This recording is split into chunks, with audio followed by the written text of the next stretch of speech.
This is the Drift Logic podcast, bringing you the drivers, their builds, and the raw behind-the-scenes action of drifting in the Pacific Northwest. T-shirt now. Yeah, exactly. Your coffee mug. I beat Chelsea Denofa once. Yeah, I also got a James Deane too. Yeah. Which is pretty sick. Yeah.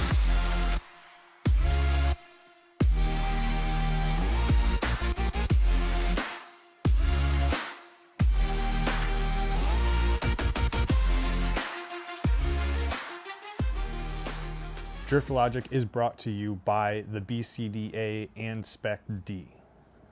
How do you say your last name? Fournier? Fournier. Fournier. Yeah. Okay, so Fournier. Sweet. I was like reading it and I'm like, fuck, I'm going to butcher this. And if you're in America, it's Fournier. Fournier? Yeah. I think it's because how they pronounce it was like Spanish background. Okay. It's always an Ornier noise. So it's like Fournier, Ian okay. Fournier. Fournier. And I'm always just like Fournier. It's not so hard, but we have French, Fournier. which is like Fournier. Yeah. So that's why up here it seems to be pronounced properly. But Okay, sick. Cool. Drift Logic, episode 2. I'm your host, Darren. This is Ian Fournier. Fournier. Sweet, I did it right. So yeah, we're just gonna sit down and talk about the history, where things started with you. I know just your most recent, like 2 years and everything. So it'll be sick to hear kind of where everything started with you, the cars you've been through, and everything like that. I know you mentioned you kind of started with Skylines. So yeah, we'll jump right into that. Like, Sure. what was there was a bit importing Skylines and stuff like that. yes. Okay. Yeah. So it started, what would that have been? 2007 or so, 2006. There was a shop called the Skyline Shop. They were the largest West Coast vehicle importer, but they obviously specialize in Skylines. Yeah. But they did chasers and they did everything else. So at the time, I actually had a Toyota Corolla. There's one in the shop here. I don't know if you can see it, but that one is another pet project of mine. But I was driving Toyotas. I love Toyotas. Started for the Skyline Shop as a mechanic and a detailer. Okay. And then they actually imported this car for me as like a sponsorship because my Corolla got stolen. Yeah. And then in the midterm, I bought a 240 just to keep driving a little bit. Yeah. And then they were like, hey, well, why don't we do a partnership with the shop and we'll get you a cheap auctioned Skyline from Japan. And then this came in and it was actually already on like Cusco coils. It already had an RB25 swapped into it. Okay. Because this is factory an RB20 car. Yeah. And already had a Cusco diff. Nice. So it was kind of already set up essentially as an X drift car. Yeah. And then I developed it from there. Nice. So- And so when did drifting start for you? Was it before being a detailer at a Yes. shop? So yeah. Well, it was while I was there. So the way Okay. it started was I was working for the Skyline Shop, starting kind of like a detailer / oil change mechanic kind of guy. And there's a customer named Trent. He's a big part of the story with Drift Safari. Okay. We'll sick. talk. We'll get there. Yeah. So he came in. He had an 8.6, Okay. and it was a coupe, burgundy, and he was going on about drifting. Yeah. And like, oh, this thing can drift corners in third gear, and blah blah blah. Yeah. And I grew up with muscle cars with my dad. Was a muscle car guy, Camaros and Mustangs. Yeah. Big power. And I was like, no, like this thing's like 90 horsepower. That thing can't Yeah. drift. What are you talking about? And he's, well, come out with me and like check it out. Yeah. So then I went with him, and then I was just blown away by, a little Corolla with 90 horse holding third gears around these sweepers, just momentum and all that. And I was like, oh, that's so sick. Like I should probably try to do this. So then I actually found a Celica Supra Okay. first, like the longer one with the Yeah. straight 6 in it. Yeah, yeah. And I was sliding that a little bit. And then Okay. a friend of mine had a Corolla. So then I bought that off him. Nice. I wanted to match my buddy. He had a Corolla too. Right, So we yeah, could build yeah. them together. So then I built the Corolla. And then at the time I was actually in school for my first year of automotive. Okay. And then ended up using like student loans to build the car, which was Yeah. sick. So Nice. bought my books and bought that kind of stuff. And then my leftover money, I bought like all the T3 suspension catalog you can Yeah, for a yeah, Corolla. And then me and Trent kind of started the team and started drifting Corollas. Cool. And then after like I said, the car got stolen. Yeah. And then I transitioned to Nissans. Yeah, Then yeah. the kind of partnership with the Skyline Shop started. And my Nice. love for Skylines Yeah. started. Drift Safari. So getting into drifting with Trent, Corollas, and then started working at this Nissan shop, and Yeah. now you're full Nissan guy. Nissan guy. You're into drifting. Yeah. How long were you drifting the Corolla for? Not even that long, probably 6 months. Okay. I yeah. know the joke was always that I technically went from a beginner to driving Pro-Am Nationals with FD in 2 years. Yeah. So it had to be about 6 months or so in the Corolla. Okay. And then when I got the Skyline, Yeah. it was like a full year of competing in that car. Okay. And then I got essentially invited out to FD. Yeah. So, Nice. yeah. That's sick. So when did Drift Safari come before the FD stuff, or was that kind of the same time? Okay. Yeah. So once me and Trent kind of got together and we're drifting Corollas and all that, We started the team called Drift Safari. Yep. It was a local couple friends. A friend of mine, Matt, had a Skyline he got, and then me and Trent had Corollas. We were driving on the street and just being whatever, kind of learning, watching option videos, techniques, all that kind of stuff. And then we actually found a track called Legacy Speedway. Okay, and it was just it was just an oval. BCDA just an now. Oval at the time. BCDA now developed the infield paved. Which is a dream we always had, which is so cool he did it. Yeah. But yeah, we started there, and then we just like, hey, let's get it off the streets. Let's go somewhere where we can just focus for like 10 hours straight instead of always have to run away from the spot we were at. Yeah. So then we started running events called Cell Block D. Okay. Because it's right near a prison. So it's a cell block and then D for drifting. Sick. Nice. So there's always like there's a range there too. So there's always guns going off in the background, and it was pretty funny. So we drift there for a while, and then it kind of grew to where we had a few friends and we were renting it out quite often. And then we started doing like public events so we could raise money to pay for the track. And Cell Block D, was that just at Agassiz, or was that? No, just Agassiz. That's all we had in the area. Michigan wouldn't allow it. We were like, so Cell Block D was just like the organization name that was doing it at Agassiz. Okay. It was Drift Safari running Cell Block D at this event. Cool. So we were like the starting team, I guess, in BC driving. Yeah. And then Trent was always quite into like exploring more people and more places to go. Yeah. So then we started going down to Evergreen Speedway, which became like our home track. Yeah. We met like Roland and Earl and Rob Primo and all these big names from back in the day from down in that area. And then one day we invited them up to come drive our event to really see like how good are the American guys, how far along are they developed compared to us. Yeah. So then they came up, and then after that it was like we were at the point where the track was doing good, but we kind of outgrew it. Yeah. And I really wanted to start competing. Yeah. And then down in the States, they had, the Pro-Am series already going at Evergreen Speedway. Yeah. And we said, oh, well, let's go down there and drive with Roland and those guys and kind of drive in their series. So then we went down there, and then that's kind of where, by this point, my Corolla got stolen. I had bought the 240, and then I bought the Skyline. Yeah. And then I said, hey, let's bring the Skyline down to the States. Let's go drifting. Trent was competing as well with me. So we started driving the Pro-Am series. And it just kind of worked out that we would drive the Pro-Am series. I guess at this time I didn't even really follow FD yet or know about it. Yeah. And then they had come, and it was like the big, like, oh, NASCAR is coming to town. Like, oh, the big boys are coming and drifting coming to town, right? So the Pro-Am series wasn't like a feeder series. Like, they weren't like giving away a license at the time. No. Okay. It was just a local amateur drift series. Yeah. Okay. And then it was just so cool that FD was like, we were drifting on the home track of one of the FD rounds. Yeah. So then when we showed up, and then obviously, like, I was blown away by the pro guys coming out. And I think it was Lance.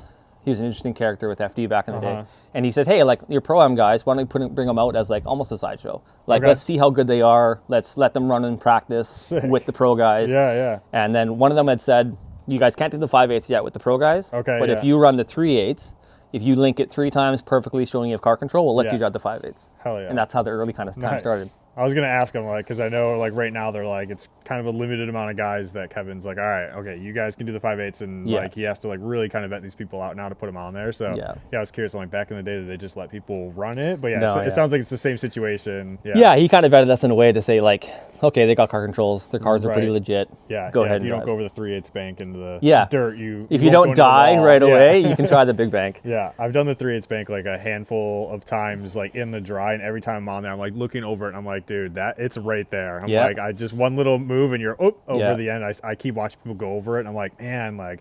But, there was that. What was it? Just like probably 5 years ago now. They had like a tire wall there, or they put a K-rail up. Oh, did they? And it was bad. Was it just launching people over? Well, everyone would just smoke the K-rail because everyone runs that upper line where you're looking down. Yeah. And then they just they would hit K-rails and write cars. It is cool when you can see like people go up onto the flat spot and you can see their back tire on the white line across town. Yeah. I'm like, that's good. Yeah, like, it's super cool. But nice. So anyways, our first year kind of competing there. I think I was probably sitting in the top 4 or 5 of like the Pro-Am drivers for points and stuff. Yeah. And then we got the invite kind of to drive the 5/8, and then we kind of impressed them. Yeah. And then I guess that year they were making like a collage of drivers of all the different kind of Pro-Ams around to do what's called Pro-Am Nationals down in Irwindale. Okay. So then at the end of that season, I don't even remember now if I won first or if I just how I got the invite. But pretty much FD reached out and said, hey, any drivers you want to kind of send down to a Nationals Pro-Am? Yeah. Send them down. Sick. So then I got the invite. Trent got the invite. I believe Roland and a couple of other drivers from the Pro-Am series in the area got the invite. So then we all went down to Irwindale November It was right. This is the best weekend of my life I'll get into as well. Yeah, it's yeah. right on my birthday, which is sick. Nice. So it was November. Yeah. So leaving winter here and going down to Cali. So we yeah. go down to go down to Irwindale. Skyline was pretty well developed by that time. It already had a cage in it. Okay. It had the RB. It was built up. It was a stock 25 bottom end and head, stock head gasket, everything. Yeah. With an HX35 turbo from a Cummins. Okay. Making like a very soft 400 or so. Yeah. So it survived. Yeah. We got invited down to Irwindale, and then that's where like it kind of started for me, because it's the first time I'd ever driven with anybody outside of Canada or Evergreen. Yeah, like a little circle track of Agassi. Yeah, and Evergreen. so like Chelsea Denofa was there, Yeah. Mike Pollard, Kyle Pollard, another big driver from Irwindale or Evergreen area. Yeah. So all these big names I'd never seen before. Yeah. Which is nice in a way, because like social media wasn't there yet. Yeah. I wasn't a YouTube guy really. So it's like I'd never seen them drive. Yeah. So in my mind, like we're all equal. Yeah, you're like, oh, cool. Yeah, he must have a little oval I had track no in the like, woods too. yeah, exactly. Yeah, so that scenario. Yeah. So anyways, then we started there. I qualified well, and then ended up winning that event. Okay. So at that time, they were saying like I was the top ranked Canadian Pro-Am driver. Nice. Because essentially the East Coast was doing some things, but none of them came down. Yeah. So I was the only Canadian ever to drive like a FD event to win it, which That's is pretty wild. cool. That's sick.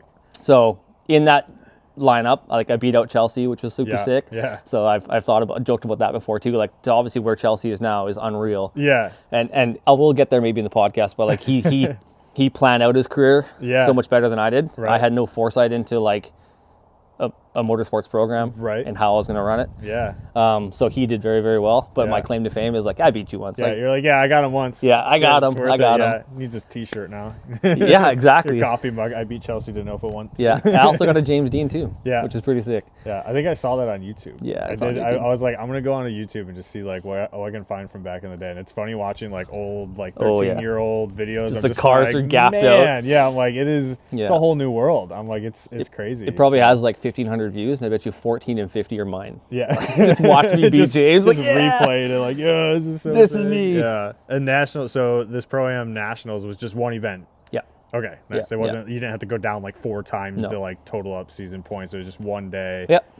Yeah. And then that was the winners of that. It might have been the top 3 were gifted FD licenses for the following year. Nice. So that's how I got my FD license. Okay. And how long was FD a thing at that point? I mean, if this is 13. This would have been 2009? Yeah. Or 2009 or so. Yeah. 09. So probably 5 years. Yeah. Because I think 04, 05 is they're when. pretty fresh. Pretty fresh Yeah. still, Yeah. That's cool. Yeah. So yeah, we got our license. That was awesome. That weekend was also my birthday. Yeah. That's why I was sick. And then also we stayed for Disneyland. Oh. So like never been to You're Disneyland. like Disneyland. Well, we're in Cali the I'm first invited time. to FD now. I'm a driver. Yeah. Yeah. That's It was a crazy. sick weekend. Yeah. That's wild, man. Yeah. So then cool. after that, we kind of, did I do 1 year? Yeah. The next year we drove with the RB. Okay. So like I was trying to say about Chelsea was he got his license that year too. Yeah. But he stayed out and kept driving. I think it was XDC at the time, which was a big series like in the East Coast. Yeah. And they had pretty big money and big feeders. Yeah. And I think he was sponsored with Air Force already. Okay. Which was a big partnership. Yeah. So he kind of played back, I think, a couple more years. Yeah. And just like dominated Pro-Am. Right. And then everyone was like when he's building a program, Yeah. he had a lot of proof of why he's amazing and why he can get backing. Yeah. And start to build a program because he's just consistently winning in that headlight. Yeah. My mindset, not knowing I should have probably stayed back and built more of a financial base, was like keep your face fresh. Yeah. Like if sponsors are looking for drivers or if they want to have a new car to promote, however you want to do it, Yeah. like get in FD. It's the biggest drifting motorsports in my area and try to stay current. Yeah. Right. So then with that mindset, like I struggled for many, many years financially. Right. I couldn't make it to all the rounds. I could only do like the West Coast rounds. Yeah. How many rounds were there? At that time, there was probably 6 or 7. It's a lot. The traditional 3 East Coast rounds. Yeah. And then there was the Vegas, Irwindale, Long Beach. Okay. Sonoma was one of them at that time. Okay. Yeah. And then they added in like Texas and then stuff like that. But I could only ever do the West Coast stuff. Yeah, it's a lot of like long country hauling. Oh, yeah. Like just the financial part of it is insane. Yeah. And I mean, I wasn't making a lot of money. I was just a laborer kind of thing at a manufacturing shop. Yeah. So then it was every vacation day I had went into days off to go driving. Yeah. And what we were doing was we would leave Wednesday night Yeah. Get there Thursday afternoon, try to sleep a bit. Yeah. If there's a Thursday practice, try to get it. Yeah. Be ready for Friday, practice qualifying, all that. And then Whatever happens Saturday, drive out Sunday, be home for work Monday. Did that like 4 or 5 times a year. Yeah. Right. It's a big haul. Now, Yeah. how big was the team that you brought with you? Like I know Minimal. teams now are like, people go like full force into it, and Yeah. then some of them show up with like 5 dudes. So like, yeah, it's just us and like a That's exactly what it pickup was. truck. Yeah, pickup truck, nice. flat deck trailer, no spares. Like I think I had a diff, maybe axles. Yeah. But like no corner setup, so nothing, right? Yeah, yeah. My father-in-law who came out earlier, Tim, he's been with me kind of the whole time. Yeah. He's been a huge help. Yeah. But like Trent and my buddies and all those guys Yeah. with the team, they would kind of, Yeah. If I one of couldn't you afford to make pay it- anybody. Yeah, but we all kind of everyone's came gonna together. Go. Yeah, Yeah. That's cool. So yeah, we all kind of did that as long as we could. Yeah. But the big break was kind of second year in. Okay. Fat Lace. I don't know if you've seen that brand. So Fat Lace is Okay. was a big car culture movement for a while with Cool. Slam Society, and they did car shows at every FD round and Oh, okay, okay. car apparel, Yeah. all that kind of stuff. Sick. He's now, I think, transitioned into like breakdancing and stuff in Japan. Okay. So still Cool. pretty big in Yeah. other markets, but he just kind of keeps moving. Yeah, just switch. But at the time, he sponsored it was the Fat Lace R32 in FD, which Okay. was super sick. Nice. And then he sponsored me a VK56 with a CD09 Okay. box. So that's when the car went from an RB car to like a V8 car. Okay. Because my mind was like, I don't have the budget to build a proper RB. It's always Right. going to be my own garage built Yeah. RB bottom end. And is it going to be safe over 500-600? And I got to keep up with it. Everyone is LS now. Yeah. So then I was like, well, a VK has way more torque. If I put a supercharger on it, Yeah. it's already going to be close to where I need it for Yeah. way less money. That's sick. So that's when I went VK. So at least it was still Nissan. Okay. Yeah. Yeah. I was Trying to gonna keep it a say, yeah, purist, yeah. right? They didn't want to go LS. That's what I keep thinking about. I'm like, man, everyone's like, go LS, go JZ. And I'm like, yeah, but a VK would be kind of sick nowadays. Like, yeah. And have you ever seen Ryan Caddo's car? Do you know that I name? don't think so. I'd have to look into it. But So yeah. everybody looking out. Ryan Caddo is the bomb. So he now drives with Animal Style, I think, and those guys with an Okay. S chassis. But he had a pretty sick green 350Z VK Okay. ITB cammed. Oh, yeah. It was a beautiful car. Yeah, ITBs have been like a goal of mine. Yeah. I'm just like, it looks good, it sounds good. Yeah. Like 'Cause keep it you can make, naturally like- aspirated, yeah. Like stock bottom end ITB's cams, like 450 wheel, 450 Yeah. torque, and like rev to like 8,500 That's sick. in a V8. It's Yeah. super cool. I like just started a few weeks ago. I was doing the research on the different VKs there are, and I'm like, okay, Yeah. I'm like, just in case it's an option, I want to at least have a little bit of knowledge in the back of my brain, Yeah. in case it just like swoops that way. Like go to the junkyard and grab one out of a Titan or something. Yeah, so, that's exactly what this one was. Yeah. So this was the VVTi motor. It was the newer one. Yeah. Yeah. Nice. So anyways, yeah, this went VK. And then another big break we had that year was at Long Beach. I met Rick from Vortex Superchargers. Okay. He's yeah. been a longtime friend of ours. And I had another blower on the car that was like Jimmy Yeah. rigged by some local guy who wanted to help me out, Okay. Yeah. Yeah. which was great. But then it blew up and it was blowing belts off and just drama. Yeah. So then Rick came up and he's like, hey, sweet, this is an old Vortex head unit. Yeah. And he goes, that's really cool. You're running a Vortex on this car. We love the car. Like, Yeah. let me know if you need any help. And I was Sick. like, yeah, I need like a proper Yeah. blower. And Yeah. like, we need to get this thing figured out. Yeah. So then he came in with a supercharger setup, and the car made, I think at that time, like low boost. We actually had it like an interesting setup on it where it had the bypass valve, like a blow-off valve. Yeah. But I also ran a wastegate Okay. off of it so that I could bleed off boost so we could run more boost down low without Okay. running too much up top. Yeah. So it can kind of like flatline Nice. to build more torque. So we overspun the blower to like max RPM, and then we bled it off at, I think I was running like 9 or 10 pounds. Okay. But then instead of making 10 at 7,500 and Yeah. like 3 in the mid-range, Yeah. it was making like 6 or 7 pounds by like 3,000 RPM, Okay. and then holding it flat, which was pretty cool. Nice, yeah, I had never that's seen sick. anybody else do that. And Yeah, I'm like, this is a that- no-brainer that's from like cool, a yeah. turbo mindset. Yeah. So yeah, we build like, I think it was like 550, 500 torque. Okay. And it was like junkyard background, everything I could find at a junkyard Yeah. for cheap. Yeah, for sure. And it definitely did, like, it was like probably the most reliable motor I've ever had in this car. That's sick. It was unreal. Yeah. That's wild. Like overheated it, redlined it, who Yeah. knows oil changes, just beat the crap out of Right. it for like 4 or 5 years. Damn. And it was awesome. Yeah. So yeah, in that time, FD took pretty much all our money Yeah. and all our time. Yeah. Didn't have a lot of money for like fun rounds at like local pro-ams and Yeah. stuff like that. But definitely driving FD was like, I don't know, it's like you're almost a carny. Like Yeah. that's all you can think about. You're just Yeah. living on the road, trying to get there, do your Yeah. thing. Yeah. But it was like the best memories of mid-20s lifestyle I Yeah. could ever do. That's wild, yeah. Especially was- in that time. Like, Yeah. I feel like just like, 5 years after FD started and drifting's just like growing. And I feel Yeah. like there was a point where it just like shot up. skyrocketed, Yeah. and like to be a part of that and like watching it grow is pretty sick. And so. driving with like all the OGs, like obviously Vaughn and Mad Mike Quidette and all these guys that came out, and I have pictures from like OMG Drift back in the day. Yeah. I think it was me in Vegas and like me and Mad Mike Quidette in the corner, which was super cool. People would pay so much money just to like park their car next to him. Yeah, like, and I got to drive with them. Yeah, they'd be like, yeah, that's value. Yeah. To have like a photo of driving with all these OGs. Yeah. And then I think our first year Long Beach, like it was Matt Field was a rookie with me. Yeah. Me and Osbo. Yeah. Me and him were kind of close for a while. And he was rookie with what do they call the Supra? Chucky? He had a Mark IV Supra and they called it Chucky. And it was just like a bone stock 2J stock twins, and he's running Long Beach, and I think he almost won or did incredibly well that year. So all these rookie guys that are now like huge names. It was just so cool to be in that same growth with all those drivers. Yeah, that was really neat. Hell yeah. Good times.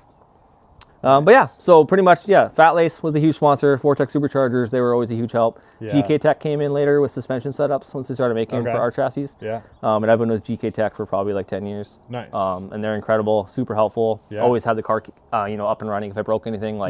They're super, super helpful. Nice.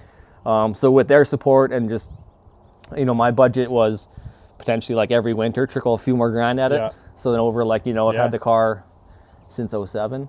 Okay. So what is that? So 17's 10 years, almost 20 years. Wow. So in that time, yes, it's gone through many changes and there's been lots of money dumped into it. Yeah. But I never had the budget to, do it all in 1 year. So it's always been incremental changes over the years.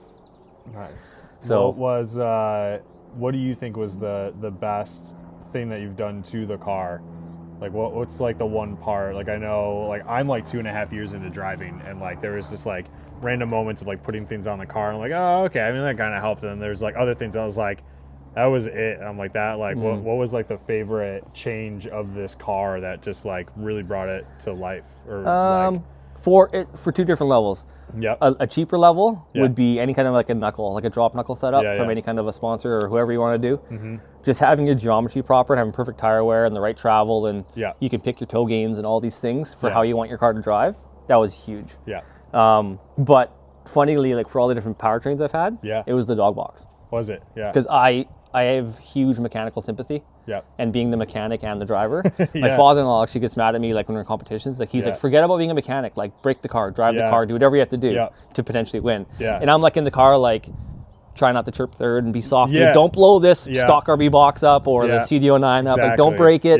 Get through the round. Yeah. Because when you don't have spares and you're on a budget mindset, like you could break it in practice on Thursday down in Cali. Yeah. And now what's the point of the whole trip? Right. So like exactly. In a way like pussyfoot it all the way through until you get to the main show. Yeah. Run it in the show if you break in top 8 or whatever. Yeah. Cool, but you made it there. I have that like same mindset where I'm like, man, I don't want to break something. You know, I'm like I got buddies that like they drive so hard, and like we were at Affinity last year, and Mike was like, dude, he's like, drive harder, man. I'm like, I'm making around. I'm doing my thing. Hitting all the spots. He's like, just give me like 2 hard laps, and we went through like 1 full set of rear tires in like 2 laps, and he's just like, that's what's up, dude. I'm like, I feel like I was like fucking breaking my car, dude. I was like, I get that's that what you have to do, right? Yeah. But that was the thing is like when like we don't have spares, and if we break it on Thursday, we're screwed. So a lot of my driving practice time and even qualifying was like soft. Yeah. I can never be extreme or push it or back it in and then just dump the clutch. And it was always a softer driving style, and then it would come out more in tandem in competition. Yeah. And then when I went dog box, because you have to shift it hard, you don't want to wreck the dogs. My father-in-law was like, you drive so aggressive now. And I was like, I guess that's all it was trusting the trans and just smashing gears and just dumping the clutch and not caring, right? Yeah. So, probably that. I mean, if you're in a car with a weak diff, obviously a diff upgrade. Right. But this one, we're running the Q45 setup. Okay. So it's like the best bolt-in, non-custom setup you can do. Nice. And it's never broken a diff or axles, but the tranny was the biggest thing. Right. Nice. Yeah, for sure. Yeah, I always have that mindset of where I'm like, man, I was like, if I like break the trans or anything like that, I was like, that could be my summer. I'm like, that could just be like, I'm not driving anymore. I guess I'm not driving anymore. Yeah. It's so tough to like get into competitive drifting and like want to do better and drive harder. And I'm like leaving the line just like do. And I'm like, no, I need to be like drag racing off the line, to whatever. But so especially if you're trying to keep up to like a gripped up car. Yeah. and you're not, Yeah. you got to drive it hard to get up there. And he's just like calmly driving up, not even trying. Yeah, it's tough, especially like now with the pro routes happening, where it's just like grassroots. Like, I mean, next Sunday is grassroots round 1 in Evergreen, and I'm just like, man, I was like, how many 700 horsepower JZ cars are going to be there against like my little 350Z? But I'm like, whatever. I'm like, I got it set up, I got a ton of grip. I'm like, but I just have to drive like so much more aggressively than I was last year. But yeah, it reminds me. I don't know. Did you ever come from like a sports background, like BMX, skateboarding? Okay, Everyone skateboarding. is. Yeah. Either like rollerblading, BMXing, or skateboarding. Yeah, I always remember telling myself, like, so I grew up snowboarding on the East Coast, and I always remember telling myself, I'm like, I'm not going to make the jump unless I'm scared coming off the lip. I'm like, if you're not scared coming off the lip, like, you're probably going to come up short. I'm like, you should be scared. And then you land and you're like, oh, that was the perfect speed. You'd get scared, you'd come up short, and you're like, I'm like, so now I'm trying to like bring that into drifting, where I'm like, I should be scared. I should be like, and sometimes I'm just like, oh, this is sick, and I'm like chilling, but I'm like, I'm not scared. I'm like, I need to be scared, and I need to be pushing it. Like, I'm either gonna break my car or put it into this guy. Like, I need to be close enough that like I'm scared, you know. So it's like, yeah, the action sports. That's the word I was looking for. But yeah, so it's funny to see people from the action sports get into it. And I was like, how? And I'm like, dude, you got to be scared to do everything. Like, you can break yourself. The funny thing, I guess, like snowboarding mentality is like when you're going on the mountain, you're going on the mountain. You don't have a lot of chances to have like run-ups and check-ups and see it. Right. Yeah. When skateboarding, like I remember I'd do like a handrail or something on like a 10 stair. Yeah. And I'd have a video, like my buddy's trying to film it. Yeah. And I'd have like 50 run-ups. Yeah. And just checking He's just like, checking dude, it. do this already. Yeah. He's like, just go. And eventually like the butterflies pass and you just crush it, right?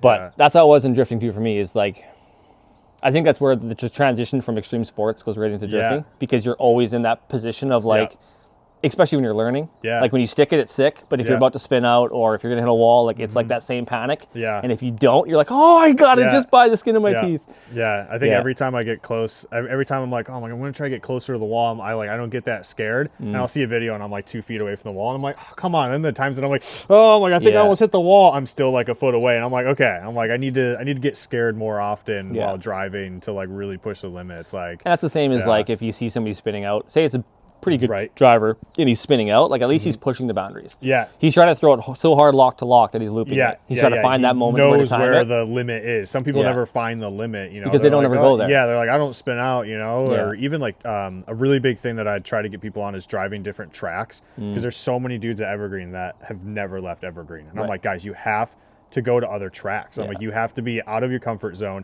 and you have to drive somewhere weird. You're going to be spinning out, and like, I don't know how to make this 2 turns, because like they'll just do laps at Evergreen all day with each other, door to door, and their like pile of like 6 E36s. And I'm like, go to another track, and you can just be like, whoa, I don't know this exactly, whatever, you know. And Evergreen's like, it's almost like a big parking lot. You can go offline and you don't realize it. There's no consequences. You can't go offline. There's just like, there's either a wall or dirt, and Agassiz's even scarier now. Like, have you driven the infield at Agassi? Yes, once. Yeah. It's just like there's just walls everywhere, and it's like all tight and technical. And I tell people, I'm like, dude, that made me such a better driver. Just leaving the home track, like just being able. I really like the first like 6 months. I was like, no angle kit, no handbrake. I'm just gonna learn to drive all the different tracks. So I stayed at Evergreen. I'm like, drive until I'm not spinning out. I'm like, okay, now I'm not spinning out on the layouts. I'm like, I'll go to another track. I'm like, drive there as much as I can until I'm not spinning out and stuff like that. And like, I think it just helped like just grow like skill level, because some of these guys they just stay the same track over and over. I'm like, it's only like an hour drive. They're like, well, I don't have a passport, and I'm like, you only need an enhanced now. Like, it's not that bad. It's like, not, exactly. Yeah, driving new tracks is definitely. I think helpful. New tracks is a huge ticket, and also low powered cars. Like you're learning now. Yeah. Like a lot of kids like say they can afford a stock vet. Yeah. Whatever. Yeah. They'll jump into that. They'll jump into that factory LS, whatever. It's a decent car, and they'll just like pedal through anything. Like no clutch kicks, none of that technique they learn. Yeah. And one thing I learned is like coming from a Corolla to whatever to car issues and battling through it all and driving with low power to big power. Yeah. Is like, you know what knife edge feels like and what to do when you're knife edge grip. Yeah. Versus when you can pedal through anything and you have as much wheel speed as you want. So like one thing with this car, when it was the VK supercharged setup, I actually loved it because the stock VK had enough torque to drift pretty well. Okay. And if the blower ever had an issue, or if I had a fuel pump issue, or I'm losing an alternator, I could take the belt off and run it NA. Sick. Yes, you're going to be a little bit less power, but I can drive it like a big Corolla. Yeah. Clutch kick the crap out of it and keep it low angle, and those techniques, right, could keep me going. And we see a lot of drivers that come from just a pretty much pro car out of the box. They never learn those fundamentals. Yeah. And then if one thing small happens, they can't drive through it. Yeah. It's like, it has to be perfect or it can't. Yeah. And like, I've driven say for 2 seasons without checking alignments and just Right. doing like, I think it's good, right? You're like, good and you enough, finally yeah. check it on the rack and you're like, how is this thing driving? But you just work your way through Right. it. And that's like those early day techniques that are, I Yeah. think, super vital. Yeah. So even if somebody does have a vet, say, and they start off with a good chassis like that, Yeah. get to the point of being so good that you want to grip it up. Yeah. And grip it up to where it's hard to drive, like a big Yeah, Corolla. right. And then learn to drive it on knife edge. Yeah. And then put power to it. Yeah. Because there's a lot you can do with the car with stock power, like in an LS, Yeah. that everyone thinks they need to blow it right away or they need to cam it Right, or need yeah, to whatever. It's like, just drive the car. Get out there and drive. Learn on any power level. Yeah.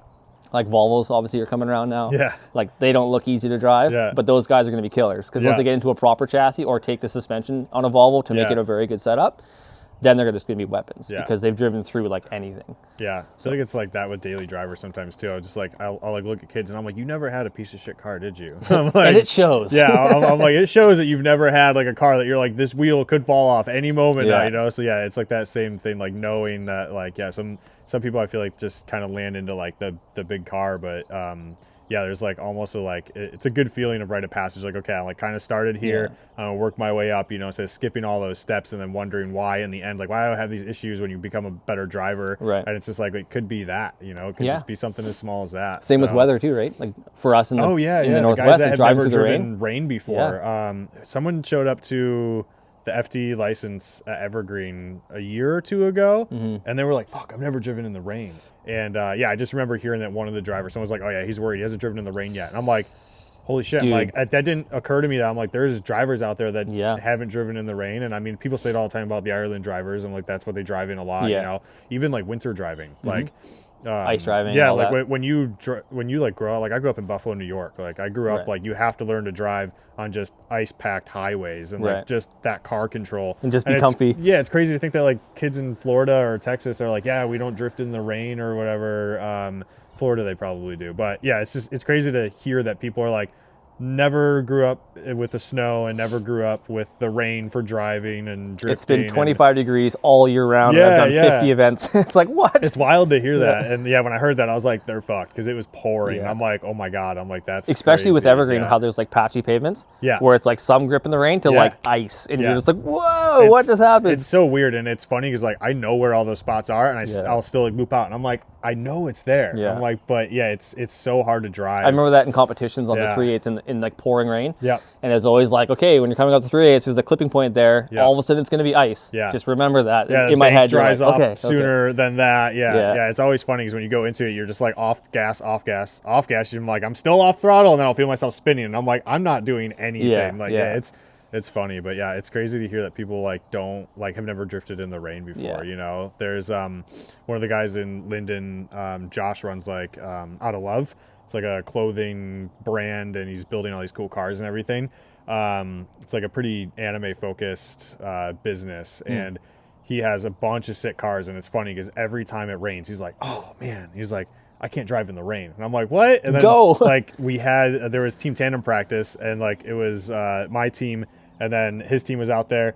And they were driving in the rain, and Josh is just like all over the place. I was like, oh man, I'm like, I know he's a good driver. And then like 2 hours later, they did a second practice, and it was dry, and he's crushing it. And everyone's just like, What happened? And I was like, I don't know. I'm like, he can't drive in the rain. I'm like, he was always like hating that he couldn't drive in the rain very well. And the second it dried up, he was good to go. And I was like, maybe it's just the grip that he like Likes to be at. Yeah, that's what he just liked to have. So, Yeah. but yeah, the weather thing was funny to hear that. So Yeah, definitely a weird thing. That's like he said, getting out and driving other tracks, yeah, Like, other tracks, other banks climates, to no just- banks, yeah, to all that, walls to no walls, like all these Yeah. things. When you do travel around, you get it all. Yeah. Then it makes you definitely a better, well-rounded driver. Yeah. Yeah, I remember events back on the East Coast. We tried to do it at our local like circle track, and it's like $15 entry, and they're like, "Oh, we don't know why we can't get many people." I'm like, "Well, how many people can just bang bank to bank and just a big manji in the middle into the bank Right. again?" And I was like, if it was more friendly, for beginners, I'm sure Yeah. you'd have more people. But yeah, it was so hard to get like 12 people to show up at $15 a driver. And I was just insane. like, oh, I was like, Yeah. man, I can't believe that was a thing back then. Or even Agassi, if that's all you got, I'm like, Yeah. you got to learn how to drive a bank. Yep. Like, and if you're And learning walls, yeah. on like, you're like, okay, here's really tiny oval with walls around the whole thing. You just got to like manji the middle, back to the bank again. I'm like, Yeah. that'd make you a hell of a driver real Yeah. quick. And we were pretty good from the get-go. Like Yeah. the training, we had like training days, and it'd be like you drift like half a bank into the straight, and then yeah. you do like float it low around a cone, and Okay. do like a donut around the cone, Yeah. and then like manji out. Okay. Yeah. So you're not doing a whole bank. You're not doing mountains down the straight. You're kind of like growing You're up able to to break it up a little bit. And then by the end of the day, it's like, let's open up one half bank into a Longio around a cone and back. Hell yeah. And then eventually, like, there's days where, like, we had a group of, say, 10 guys that are good enough. Yeah. Like, okay, let's run full track. And then we're linking bank to bank. And that's sick. Yeah. That's so cool. Yeah, it was really cool. Nice. Good times. Hell yeah. But, yeah. So this thing, I guess a big upgrade we can talk about was the 1U. Yeah. I was going to say, we can go right into current. Yeah. Yeah. Where's she sitting now? So the RB was awesome at the start. Like I said, the VK was cool. Yeah. I seem to get, like, so definitely a fabricator and mechanic mentality. Yeah. And I just daydream all the time. And I've been daydreaming about a 1U turbo in the Corolla forever. Yeah. And then while thinking about that and doing research and seeing drivers like in New Zealand and all those guys in Drift Masters running turbo 1Us, and I'm like, man, they're bulletproof little motors. Like, they're really cool. And then plus the torque and all that. And then, like I was telling you earlier, the RB after the VK, I sold the VK to a friend, actually on the island. And I funded, like, my dream RB build. Okay. And it was like a full bottom end, dog box, all that stuff. Sick. And it made like, I think it made just over 600. Okay. And it was like, I don't really need a lot of power. I'm not driving pro anymore. Right. That was my thoughts. Yeah. I'm not driving pro anymore. I just want a really cool, like, super spicy RB that's like fun for the fans and all that kind of stuff. Yeah, right? yeah. So I built that and it was great. But then my brain was wandering with the 1U. And I was like, well, you know what? I'm doing one in the Corolla. It'd be really cool to do a front-facing, like a front turbo, rear mount rad, 1U setup. Because the Corolla actually still has a front rad. Okay. So I fit it all in there really tight. Okay. But I was like, I'd like to do a drift version of this where it's just wide open, super serviceable. Yeah. So then we kind of took that motor and mocked it up in the RB, and we're like, this would really work really cool. So then I found there's a bell housing adapter you can get for the dog box to a 1U and a clutch setup. So then I was like, yeah, this is a no-brainer. We can do it. Sick. So stock oil pan and everything fits perfectly, just baffled. Okay. So I didn't have to make a pan, which was nice. Yeah. And then I really wanted the torque gains over the RB if I was going to drive some Spec D. Yeah. I'd driven Spec D, I think 1 or 2 rounds per season for fun with the RB. Okay. And definitely, like, the power level it was at, RBs always make a little less torque, depending on how you're building them. Okay. So it was like, say, 600 wheel, but like 470 torque. Yeah. So I'd have to beat it up quite a bit. Spectrum Motorsports Turbo Kit from Scremin on the RB was incredible. It's a GT35X, XR, however you say it. Yeah. It was incredible, but we were already talking with the tuner, and we were like, we should spool with some nitrous or get something to get more bottom end going and just make it more spicy. But then the blow-by issues with RBs, I was filling up catch cans, and the motor got hurt once. And I was just like, I hate the blow-by issue. Yeah. I want a reliable motor that can do 900 and run it at like 7 and then not have to feel like it's stressed out. Yeah. I know RBs can make a ton of power, but for my budget, it was like to make it reliable and just like turnkey, I don't care about it, it'll always take it. I was like, I don't know. Build it for 9, drive it at 7, and just know it's good to go. Yeah, I was like, I don't know if I want to go there with the RB. So then seeing a bunch of people, like there's a few early 1UZ thick rod motor guys that are like simple, like head studs, stock cams, stock bottom end, and they're doing like 850 wheel, 900-ish on a 1U. And I'm okay, so they're super tough. Yeah. So then I was like, if I can do a built 1U with rods and pistons and all that jazz at low boost and make 700, like that'd be perfect. Nice. And I know it can take it. Yeah. And then plus, like I was telling you earlier, the RBs are getting so expensive that blowing up an RB and buying another pallet motor to build, like you're starting at $5K to get a good RB, and then it's building it. So I was like, I want a motor that's $300. Yeah. Like the LS mentality. Yeah, right? exactly. Truck motor or something. Yes, yeah, it's so truck motor wanting to keep it import, wanting to keep it overhead cam. Yeah. I went with a 1U. And then, like I was telling you, like the Corolla's motor was a $300 motor. And then this motor was the $300 motor that I built. But at least a backup motor can just be stock, fresh head gaskets and studs. Yeah. Maybe I'm into it $1,000. Right. And it's an 800 capable motor as a backup. Yeah. So it's way cheaper for a drift program. Oh yeah. So for the RB fans, like obviously I still have my old RB, which is sick, and that's going to go into my white R34. Nice. So I don't know if you saw that in the driveway. Yeah, I saw it in the driveway. Yeah, so that's like my street car. Sick. I want to make that into like a drift demo street car. Yeah, just like so nicer still, looking. Yeah, no not too slammed, tandem, very like, streetable. Right. But CDO9, the RB, probably the same power levels, like 500 to 600 wheel. Okay. And then just go get ice cream with it with the boys. Yeah, I have 4 young boys, so go get ice cream with them. Yeah. Do burnouts, or come to the track and have a few like demo days in it. Yeah. Just show it off. Have fun. Yeah. Nothing like crazy tandems where we're gonna get hit or dragging on walls. Yeah. But it sounds like that RB with that turbo setup and manifold sounds so crazy. Yeah. that I just crowd love pleaser. it. Yeah, especially on limiter, it's the best. Yeah. That's one thing with this thing I was surprised about with being a 1U turbo is they're quiet. Really? They're really quiet. So like it has twin external gates out the front, 50 mils. So like at night it actually like breathes fire, which is sick on limiter. And that's the only time it's loud is when the gate's open. Okay. But from the back, it's like you can't even tell it's running. Like the tires are louder than the car. And it's 3.5 straight pipe. Yeah. Like, there's nothing to be quiet about. But it's so quiet. Interesting. So that's the only difference, that I missed the RB sound because it was like the loudest thing on track. Yeah. And then this thing's not pretty quiet. But yeah, I'd have to see. I feel like I have a photo of like just yeah, I think it might have been one of your shots. Like there was one the Spec D, that last corner when it comes into the wall. Yeah. I want to say, I think it was you and maybe Marco that were side by side. And I think you could see it like pop out the bottom, and I was like, that's sick. Like that's cool. Yeah. Yeah, that's rad. But yeah, so that's where it sits now. It's got Tex Racing dog box, still the Q45 rear end with the big axles. It's got a Link G4 XECU. Okay.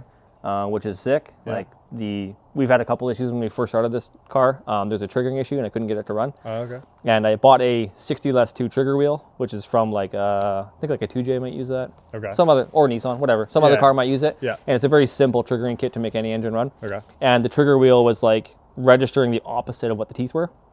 So it was trying to fire on every spot it shouldn't be firing. Okay. So it wouldn't run. And then we found that out with the online like oscilloscope program. Yeah, yeah. So I was using it to track the trigger counts, and it was like super clean graphing, and I'm like, this is incredible. Yeah, that's cool. So I mean, I've always run Haltech, which has a lot of that tech too. Yeah. But with FD rules and Pro Spec stuff going to Link, and I mean, I don't think this car will ever go back to Pro Spec, but if it ever did, I was like, I always build towards what FD rules are. Yeah. Try to keep it FD current. And so I went to Link just to try it. Nice. And yeah, I love the ECU. So Link ECU. Canadian Performance Injection. Sorry if I butchered your name. They're from Alberta. They did the injectors. Yeah, built 1U. Valve springs, ARP head studs, metal head gaskets, spool Australia, pistons and rods, bottom end, stock crank, and then a Borg Warner 66 millimeter turbo. Nice. So at like 20 pounds, it did about 670, close to 700. Okay, yeah. But we were having issues on the dyno, which was funny, where we kept chasing grip, thinking we're spinning. Yeah. And we even like aired it down, and we saw like the tire was spinning in the rim. Okay. And we're like, okay, so it's not tire spin. Like, and then I was like, oh yeah, the clutch. What clutch am I running in this? Oh. So I got the, what is it now? It's the 7 1/4 disc, twin disc from like a NASCAR Quartermaster. Okay. And we were looking up like the Rally V drive or whatever. Yeah. We were looking at the torque specs, and it's around 650 for like how much torque it can hold. So you were just and I'm like, I'm like right there. Yeah, okay, dyno's over. Yeah, that's tough. So yeah, we were chasing it for a while, then I realized, okay, I'm ready to limit of the clutch. Yeah, that's wild. Yeah, we'll run it now, 650-ish, 670. Yeah. Until the clutch is, I guess, dead. Yeah. And then I'll put a triple disc in it. And then I can, if I ever want to turn it up, which I doubt I will. Yeah. Most cars in Spec D, I mean, there's a few that are super spicy cars. Yeah. But even this thing fully gripped up with its weight at a solid 650, 700, it can keep up to anybody. Yeah. What's your weight that you're sitting at now? It's like 27 something. Okay. With me in it, it's always below 3,000. Okay. When I weight it. So it's pretty, essentially, compared to like a Mustang or something, it's pretty light. Yeah. Nice. And then, with the 1U torque now, like it was 670 wheels, 650 torque. Okay. So compared to the RB, which would have been like 650, 500. Yeah. The torque is like so much. Yeah, way closer. So that side of the 1U, like this is my favorite motor setup I've ever had in the car. The VK was awesome for reliability and the torque and all that. But to be up near that 700 range and just have reliability. Yeah. And the first motor we did, we actually did a stock, completely bone stock bottom end. Mm-hmm. We just refreshed it, stock pistons, everything. And I heard it because I was losing an alternator on the last round of the Spec D year when I won the first round. Okay, yeah. And the back-to-back round, I got second. Yep. Against Gabe. That night I was losing alternator, and it was down to like 12 volts. Okay. And I was just like, send it, I don't care. Yeah. Right? Like, this is the test motor anyways. Yeah, yeah. So, and it was probably, I think it was about 550 to 600 then. Yeah. And yeah, we heard a motor because the following Sunday was like a fun day for family. Yeah, yeah. And as soon as I fired it up, it was like, I'm like, oh, that sounds weird. And the blow by was like, shit. And I'm like, it's hurt. Yeah. So we ran it for that day just for fun. But yeah, when we pulled it apart, it was a crack ring land on the stock bottom end. And yeah, right away we knew it was hurt, so then we rebuilt it and freshened it up. But that's good though, because you're at least putting, that's the motor setup you're doing in the Corolla. Mm-hmm. So now you know it, you've been driving it, so yeah, it's just getting familiar with it. Like the Corolla is going to be Same turbo setup, same everything. Okay. But I think this turbo, when we first started breaking it in at like less than 10 pounds, was making 450. Okay. So I'll probably just run that. Yeah. Corolla's like 2,200 pounds, right? Yeah. 15-inch tires. way like I can't put a lighter. lot of tire on it. So if that car makes 400, it's going to be stupid. Yeah. So I'm mainly doing it just to be like a silly car. Yeah. Yeah. Nice. I don't need to be the fastest. It's going to slide no matter what. Yeah. But to see a little Corolla show up with a V8 noise, you're like, oh, that's weird. It's got a turbo sound too. You're Yeah. like, what is in that? Yeah.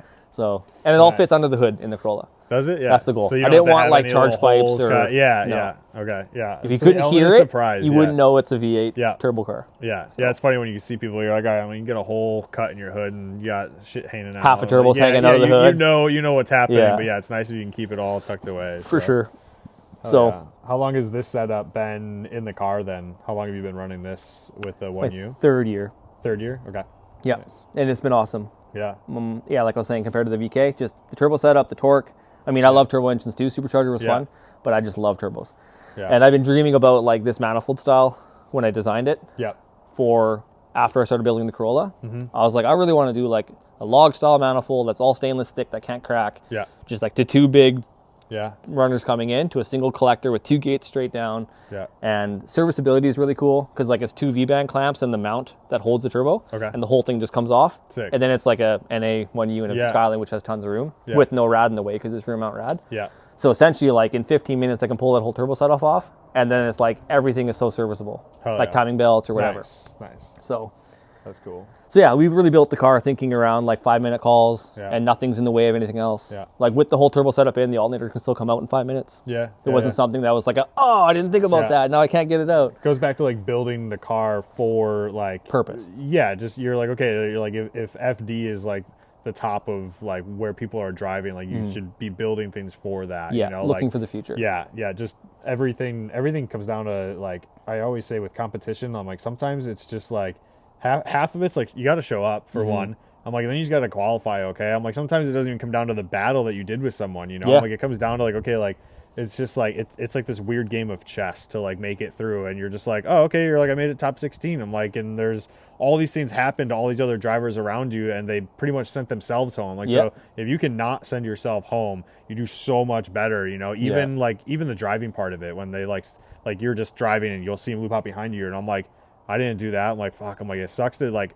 as a driver, it sucks to send myself home. Yeah. But when you make it through and you're like doing all of this and you're just like, okay, you're like, great. Like some of these guys went home because, you know, they broke an axle and they didn't have a backup one, you know? So yeah, I very quickly noticed like people having like really dialed programs, and like they had like list of parts, and even had, the first thing I did when I started building the car was writing down what size wrenches I was using on everything. Smart, yeah. Cause I was just like, I can't remember who did it.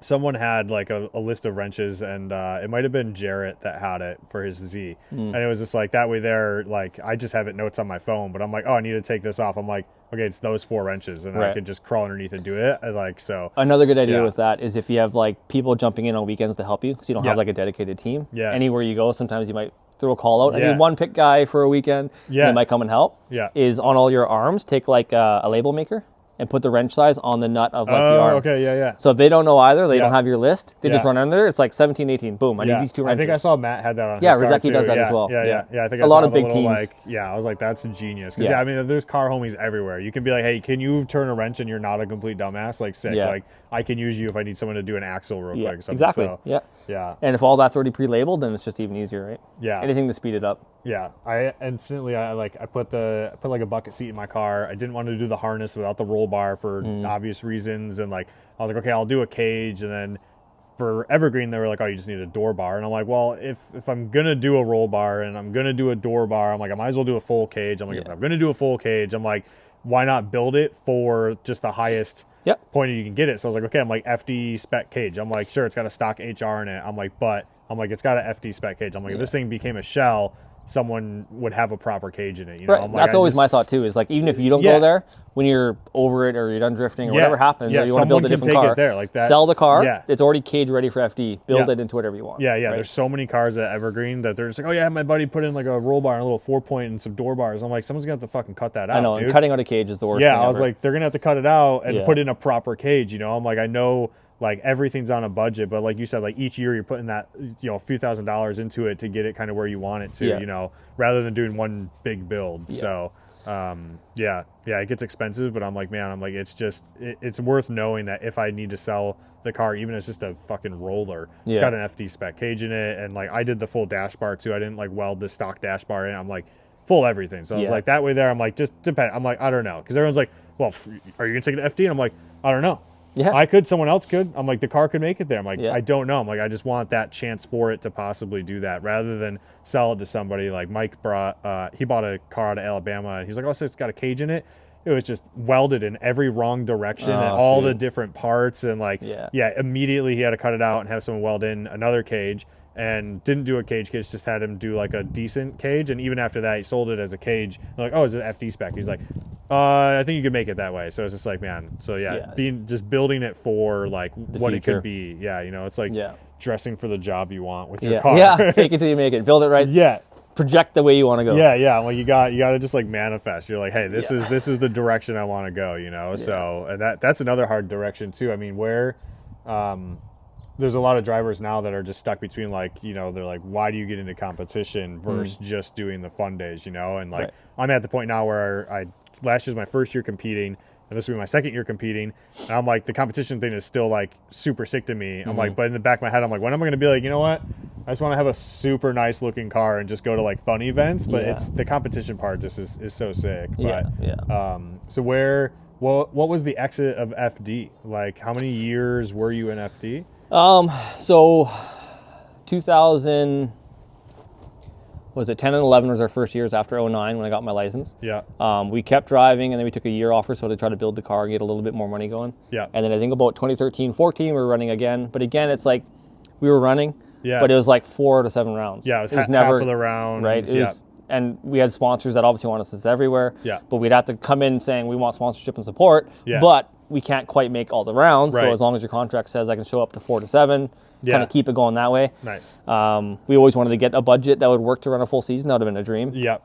But it never quite worked. But we ran it until, I married my wife Felicia, and then we had the 4 boys. Yeah. But right from the get-go, I knew like I wanted family more than I wanted like a carny life of a pro driver. Yeah, exactly. Right? Yeah. Like you can do both. Like look at Odie, how great he's doing with his wife and family and kids are at the track with him and all that, and that's amazing. I never had the budget to do that. Yeah. But for where I was at financially in my career and everything, I was like, I'm just gonna keep driving for fun. Yeah. I don't mind stepping back. I've had like the glory days in my opinion of like driving with the best in the world, driving all the tracks, you know, being in magazines and stuff. That's incredible. Yeah. And I have all that now for like memories. Yeah. And then in my mind, it was like probably just drive the car at the random open days and just enjoy it. Yeah. And then get my boys into it when they get older and all that kind of stuff, right? Yeah. But then the oldest boy? He's 11. 11? So he's close. He's close. And then our second oldest shepherd, he's more of a gearhead like me. Okay, yeah. So he could probably even be in it before our oldest crew is. But yeah, because they allow 12 at the track up here? Or no? 4? Yeah, it's pretty much as long as you have head and neck support and you can kind of see over the dash. So if you're a big 11-year-old, probably no problem. Nice. And if you did like an open day, but you're in the back corner, not with the whole crowd of people, and just doing donuts and small stuff, and you had a track marker with you. Yeah. And be fine. Yeah, I was gonna say I think the legal rule is like 12 up here, and I'm just like, that's insane to get a 12-year-old in the car is super cool. Well, look at Hero Namon. Yeah, he's like, you know, what was he, 15 and winning the FD and killing it at like 12 and 13 already. Yeah. So. Well, it's funny because Evergreen doesn't allow anyone under 16 years of age. Oh. So there's 2 drivers, Micah and Madden, and one of them was 14, one of them was 16, and they have to come up to Canada just for one of them to drive. I can't remember which one. Yeah. But I was like, the younger one has to come to Canada to drive. And then when they're down at Evergreen, he's just sitting there watching his brother. And I'm just like, dude, I'm like, kill it here. Yeah, I'm like, your little brother's a shredder, dude. And he's got to sit there and watch you and like help support. Yeah. But yeah, so it's crazy. And then to watch like Hero come in, and they're like, okay, the kid's like was 14, 15 driving to Evergreen. They're like, you won't let me drive here, but he can. It was just like, I was like, someone's got to look at the rules and like the insurance that they have to allow. There's got to be like a weight to size and competency instead of an age. Because, you know, some 11-year-olds are totally different than others. He could be like a background in motocross, and he has that cognitive mindset to be like a killer and think of it and be smart and safe. Yeah. And you're like, if you can drive a car, you're going to be good. Yeah. Then there's some that are just in the clouds, and you're like, you probably shouldn't be near a car. Yeah. I think it's funny because I'm pretty sure the younger brother is like a better driver than the older one. And like he always tells me, he's like, oh, I'm better than he is. And I'm like, yeah. And it's when you watch him drive, you always think the better one's the older one, and you're like, no, I'm like, that's the 14-year-old, dude. That's I'm cool. like, that's not the 16-year-old, that's the 14-year-old. And then like I'll like end up in a battle, and I'm like, fuck, why'd you have to put me against the 14-year-old that's gonna kill me, dude? Yeah, I'm like, exactly. This sucks. So like, he's so good. I'm like, that's crazy. Really cool. I've never seen those kids. Yeah, they got there was a black and yellow Z that I think that's the older brother, and it was in the Evergreen, like it was been around Evergreen since I moved here like 3.5, 4 years ago. So he's got the yellow one, and then I think the younger brother is one that has the Vert Z. But yeah, they're always up here like doing the BCDA like grassroots comps. Sick. Just fucking killer drivers. I think it's just like sim kids, you know. Yeah. Like, for sure. Had the sim, and I got a seat time 350Z and come up here to drive all the time, and then just like knock it out of the park. And I'm like, damn. But yeah, every time I get like I pull up to a line at comp, I'm like, Dang dude, it. if I get sent home by a 14-year-old, I'm like, oh, this hurts, man. I'm like getting sent home by like Leon in a fucking 2JZ, like 700 horsepower car. I'm like, cool. Yeah. I'm like, Outcard me, no problem. Yeah, but yeah, the 14-year-old in like the same car as When me, they I'm like, out-age you, you're like, yeah, dang it. Yeah, it hurts a little bit, stings, but Yeah, my second oldest, he's 9, and he can run our sim pretty good. yeah. Like Driftland is one of the tracks in Assetto Corsa. Okay, And yeah. he can like link the whole track and handbrake and tandem. Nice. And he's like, what? You're 9.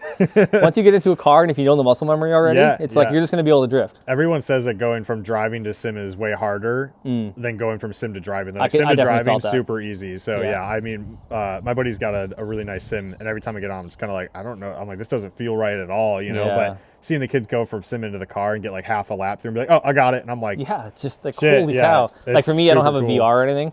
It's Okay, just like yeah. head tracking on a single screen. Yeah. I don't even have 2 screens. Okay. I should probably go there. But yeah, so just like head tracking on a single screen, I can do pretty well. Yeah. He can do too. But when you see like the pro sim guys with VRs, Yeah. and then they jump into like the real thing. Yeah. Like there's that one with Peter Vinsek. I don't know yes. if you saw that video. Yeah, I saw the video. And it's like 1,000 horsepower, fully Yeah. set up S15 Yeah. or whatever it was at the time. Dude, and he he just killed crushes it. Yeah. I'm just like, no way. So yes, like, it is yeah. totally transferable. Yeah. Yeah. That was crazy. Sometimes there's like I was saying to someone the other day that I was like, sometimes you feel at a disadvantage when it comes to like financial, like whatever, like wherever you're at financially. I was like, sometimes I just feel like I'm like we started at the same time, but this kid's crushing me. I'm like, but you know, financially he's set on XYZ, and he's got the sim, and he's got this, and he's got an LS whatever, and he's got the full angle kit. And I'm like, I ain't got a sim, you know. I'm like, I barely scrape by to put a $1,000 FDF kit on the car, you know. So like, yeah, sometimes it sucks to feel at a disadvantage financially, but then you just have to think like, okay, like it'll just come, you know, like just getting like the seat time in. But yeah, there's sometimes where you're like sitting back. I'm like, we started at the same time. I'm like, you just got more money than I got to make it in this, you know. Like, yeah, it's tough. That or you got to be like really good at marketing. Yes, exactly. That's one thing. Like I was saying back to Chelsea was like, he stayed back, marketed himself, got the program together. And when he stepped into FD, like it was still a cheaper team. But he could run a full 7 rounds, and he could, you know, he had spares. He could break a car and have it back out next event. And that kind of stuff. Where I just never got there because we were struggling just trying to keep our head in the game. Right. And it's like I probably should have took a step back. Yeah. Saw from his experience to be like, you know what, Chelsea's got it figured out. Yeah. Or like, you know, Matt having like a marketing teammate. Anybody who can like help talk to sponsors for you and get those professional connections going. Instead of just me like being a greasehead, probably showing up in greasy clothes. Like, I need an oil cooler. Like, what do you got? Want to make something work? I have some photos on my phone if you want to see it. It's nice. I feel like it still comes down to that, like dressing like dressing for the job you want. Like, just like do it like professional, you know. Like this year was my first year doing a sponsorship deck, and I'm like, I don't know how to actually set it up, but I'm like, at least I have it, you know. There's so many different ways to offer like what you're worth to people and what they're worth to like give you and like be partnerships. And some people are like, oh, like how did you do that? How did you do this? And I'm like, dude, you just Google it, like look it up, figure it out. I'm like, but now there's even people like, I mean, with the internet, it's crazy. You can find so many people that will just build the sponsorship deck for you. Be like, hey, here's all the information about me, build this for me, and then like write me like some cover letters to some of these brands and stuff like that. Even AI. You could ask it, what's a traditional sponsorship proposal look like? Boom. Here's my info. Make it. Anything's better than like the DM of like whatever. Like, and then I always tell people too, I'm like, you probably have a better chance if you're already running their stuff. If you're like, oh, I just want free wheels, and they're like, what are you running now? Be like, oh, someone else. You know, like you're probably not gonna get it, you know. But if you're like, oh, I've been running your shit for 3-4 years, like your stickers are already all over my car, dude. I love your shit. Like, let's do something, you know. I'm like, I feel like they like that better. Like some brand loyalty, you know, just jump and ship, right? Who Yeah, what are some like good brands that have kind of been there like with you For you, like turbo stuff, it'd definitely be Spectrum Motorsports. Okay, Chris yeah. Grebman, he's the goat with building turbo setups. Nice. I've been friends with him forever as well, but I've always ran his turbos. Nice. GK Tech for suspension Yeah. forever. Yeah. Fuel Labs, pretty much since, Radium was around, right? Yeah. And then Fuel Labs came in as a competitor. Okay. Since that point, me and Tanner got together. Okay.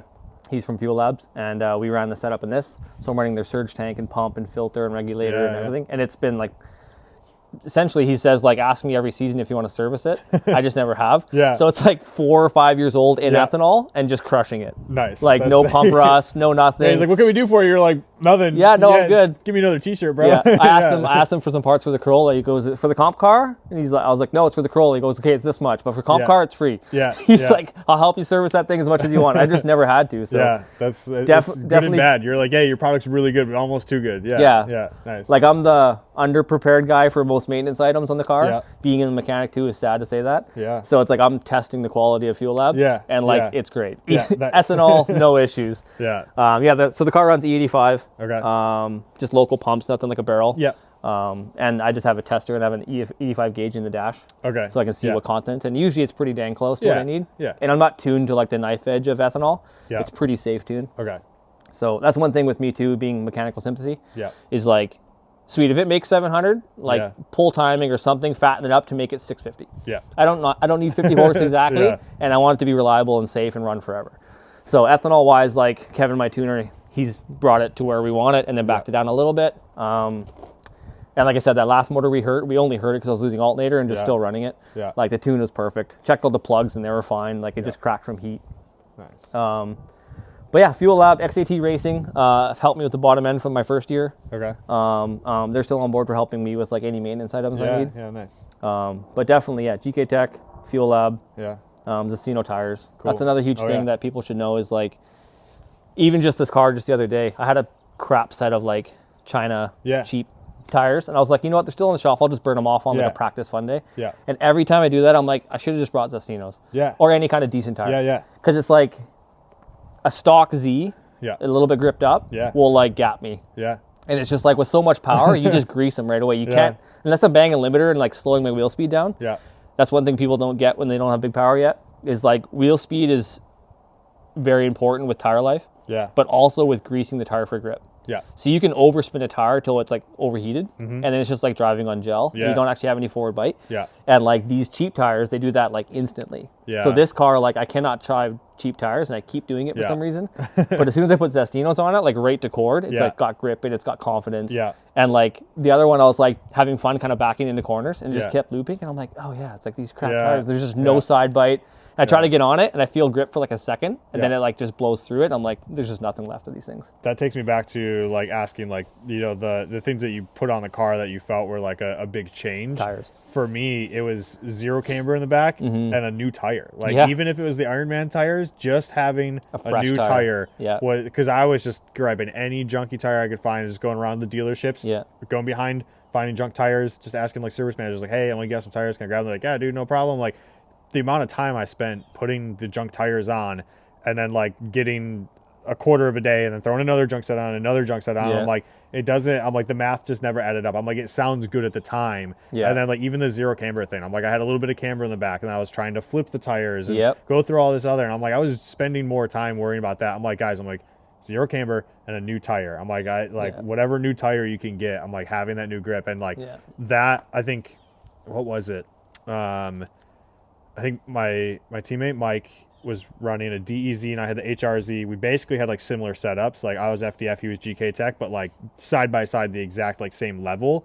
And he was running 265s and I was running 235s and with the Spirit Peaks. And I still have the markers on my window from Tire Life because I was like, okay, I'm like, he drives really aggressive on a 265 and I was driving 235s and I was riding like Mike 235 and like where I stopped, I was like, my tire's dead and like Mike was still going and like we were just like figuring it all out. And that was the first event that we had new tires.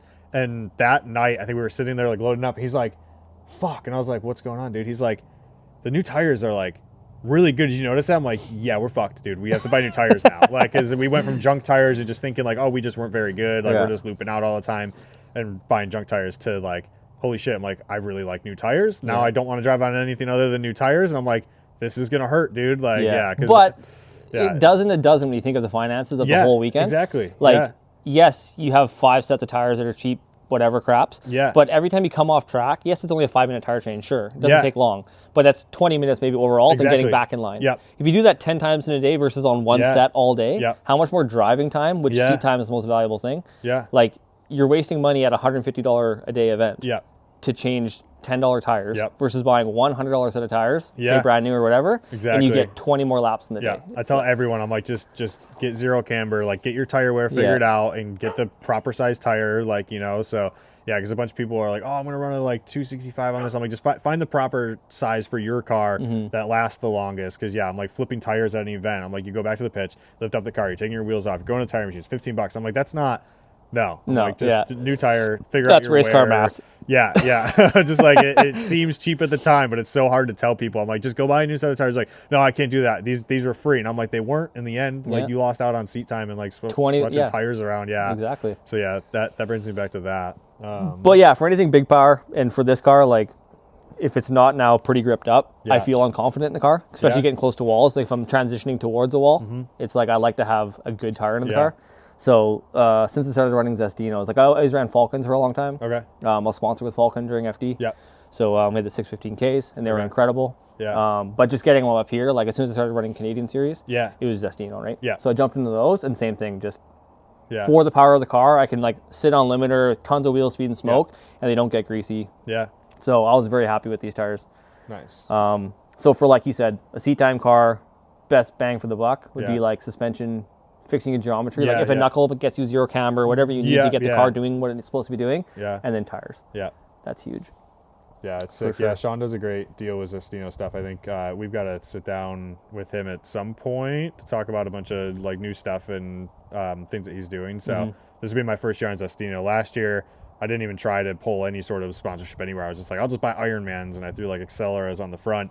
But this year I was like, all right, I'm gonna get a good tire. But that was one thing that like the realization of beginning or like starting off drifting, being like, I need everything to be as loosey-goosey as possible. But then when you have the grip, you're like, no, I'm like, you actually want grip. And it's like explaining to people that look at it, they're like, oh, so you just like, you want to throw on burners on the back. I'm like, no, I'm like, you actually want the grip because like it drives so much better. You know exactly what's going to happen. Like when you let off the throttle, it's not going to keep going. You know, like having more grip. It's so hard to explain to people sometimes where they're like, oh, so you just like throw whatever back there, you got little lunch trays. And I'm like, no, I'm like, you actually want the grip back, you know? So the fact that like they can lug down a 1300 horsepower car. Yeah. They're getting that much grip to the ground and like lift wheels off the ground, like three-wheeling out the trophy truck. Yeah. It's insane to think that people just think it's like you're on ice or you're on plastic trays at McDonald's. It's like, no, dude, these things are like R-comped, fully gripped up, 1,000 horsepower monsters. Yeah. And you want more. I love the photos at Mission when they come around the inner clip. So you come around the first corner, you bang wall to wall, and after you go around that corner, it's all like, for one, the rounds were always at like the hottest weekend of the summer. Yeah. And when the car comes around it, everyone's starting to three-wheel, and I have photos of like goopy tires, like off the pavement. I'm just like, I think oh my I saw God. one of your shots where it's I was like zooming in on like Tyler Mayer's tire. And I'm like, dude, I'm like, oh my God. I'm like, it's crazy to show people. I'm like, that's the grip. Like it's crazy. I'm like, you want grip because it just makes you feel like confidence. Like, that's exactly it. Yeah. Because before, like even angle as well, like when you have like low angle and loosey-goosey tires and you're like just learning, you know, I'm like, there's like, you get so much more confidence as you start adding those little things. And if like in your car, say it's an HR power or VQ, like you don't have the power to fully overheat a tire in like the first two corners. Right. You can consistently get grip through the whole thing with like an Ironman or whatever, right? Versus like this car, it needs a good tire to have confidence. Because like even I've been driving it, like we were saying, almost 20 years. Yeah. Like I know this car inside and out, and it should be good enough to not spin. Yeah. But driving on like the cheap stuff, it's like, ugh, every corner is like, it's just, I can't huck it confidently. And then he throws Zestinos on there and it's like lock to lock, back ease, it's all fine. And I'm just like confident in the car. It just planted. What's your trick? I know a bunch of people have a bunch of tire tricks for keeping wear life better. Like, you know, they put them on. Some dudes will like go do burnouts in the rain and then take them off, or like they'll do a few like normal laps. Like what's your like breaking in a tire? Do you just throw it on and run it, or do you? Yeah, these things I always scrub them. Okay. So there was gonna be like a burnout box style scrub down, especially with when this car's gripped up. People don't think of the fronts.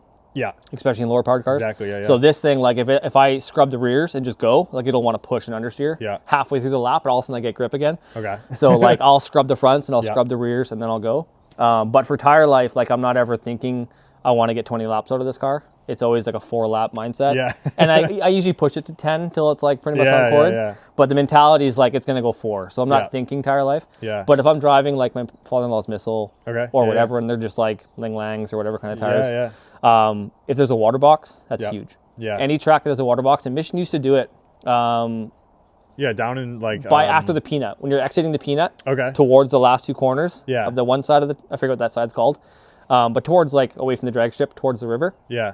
You used to be able to roll off there and come back and line up in the grassy pit area. Oh, no way. And then okay. they had like a hose with holes in it, Yeah. just always running. Yeah. And you just roll through those, Yeah. and it cools your tires off. Yeah, and we Affinity's found, got like a trough you drive through and just like yeah, same with yeah. Villains. Yeah. Have you ever been to Villains? I haven't driven Villains, but Okay. yeah, I've seen it. So yeah. So when I went there for the first time too, they had a huge water box you would just drive through. Yeah. And it's, I mean, yes, steers get wet too, and you just re-scrub them a bit. But Yeah. cooling the rears down Yeah. for like a cheap tire on like a lower powered car, Yeah.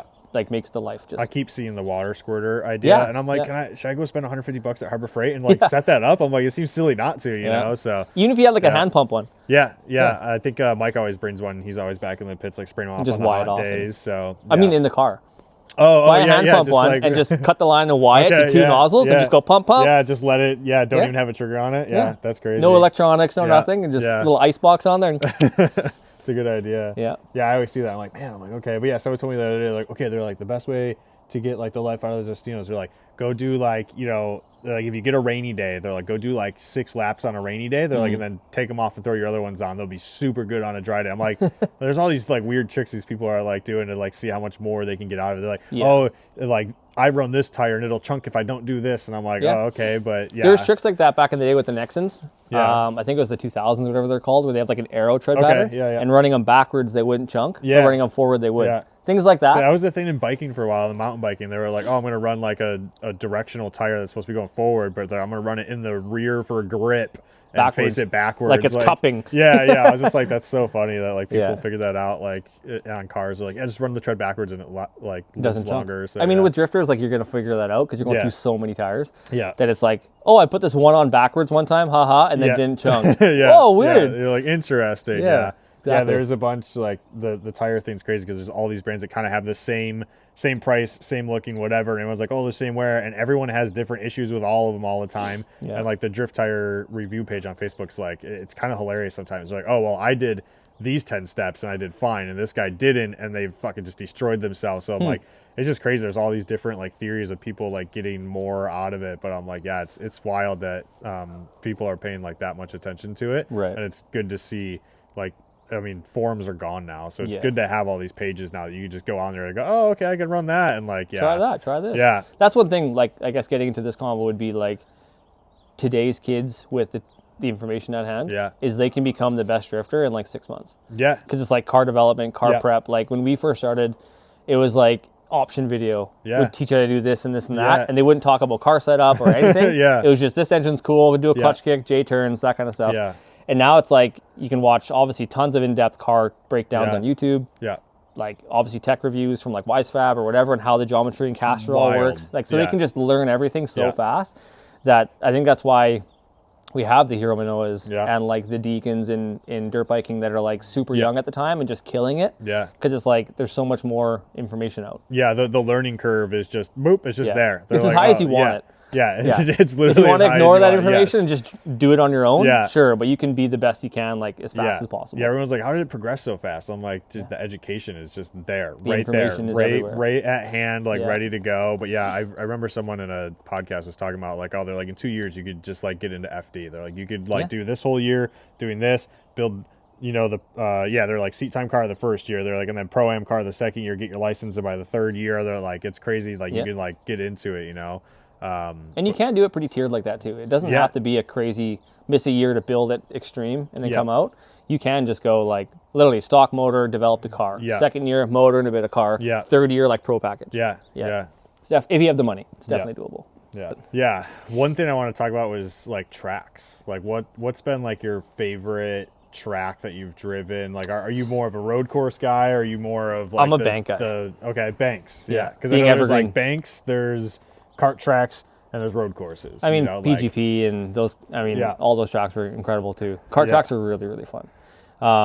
But being Evergreen Speedway was Yeah. like my home track. Yeah. And I loved the 5/8s. Yeah. So I probably had I mean, some pro events I'd go to, and the joke was like, I probably have more laps in this 5/8 than like any of these pro guys. Yeah. If it's their first or second year in FD, say. Yeah. They might only have 50 laps. Right. And I've had probably like, 500. Yeah.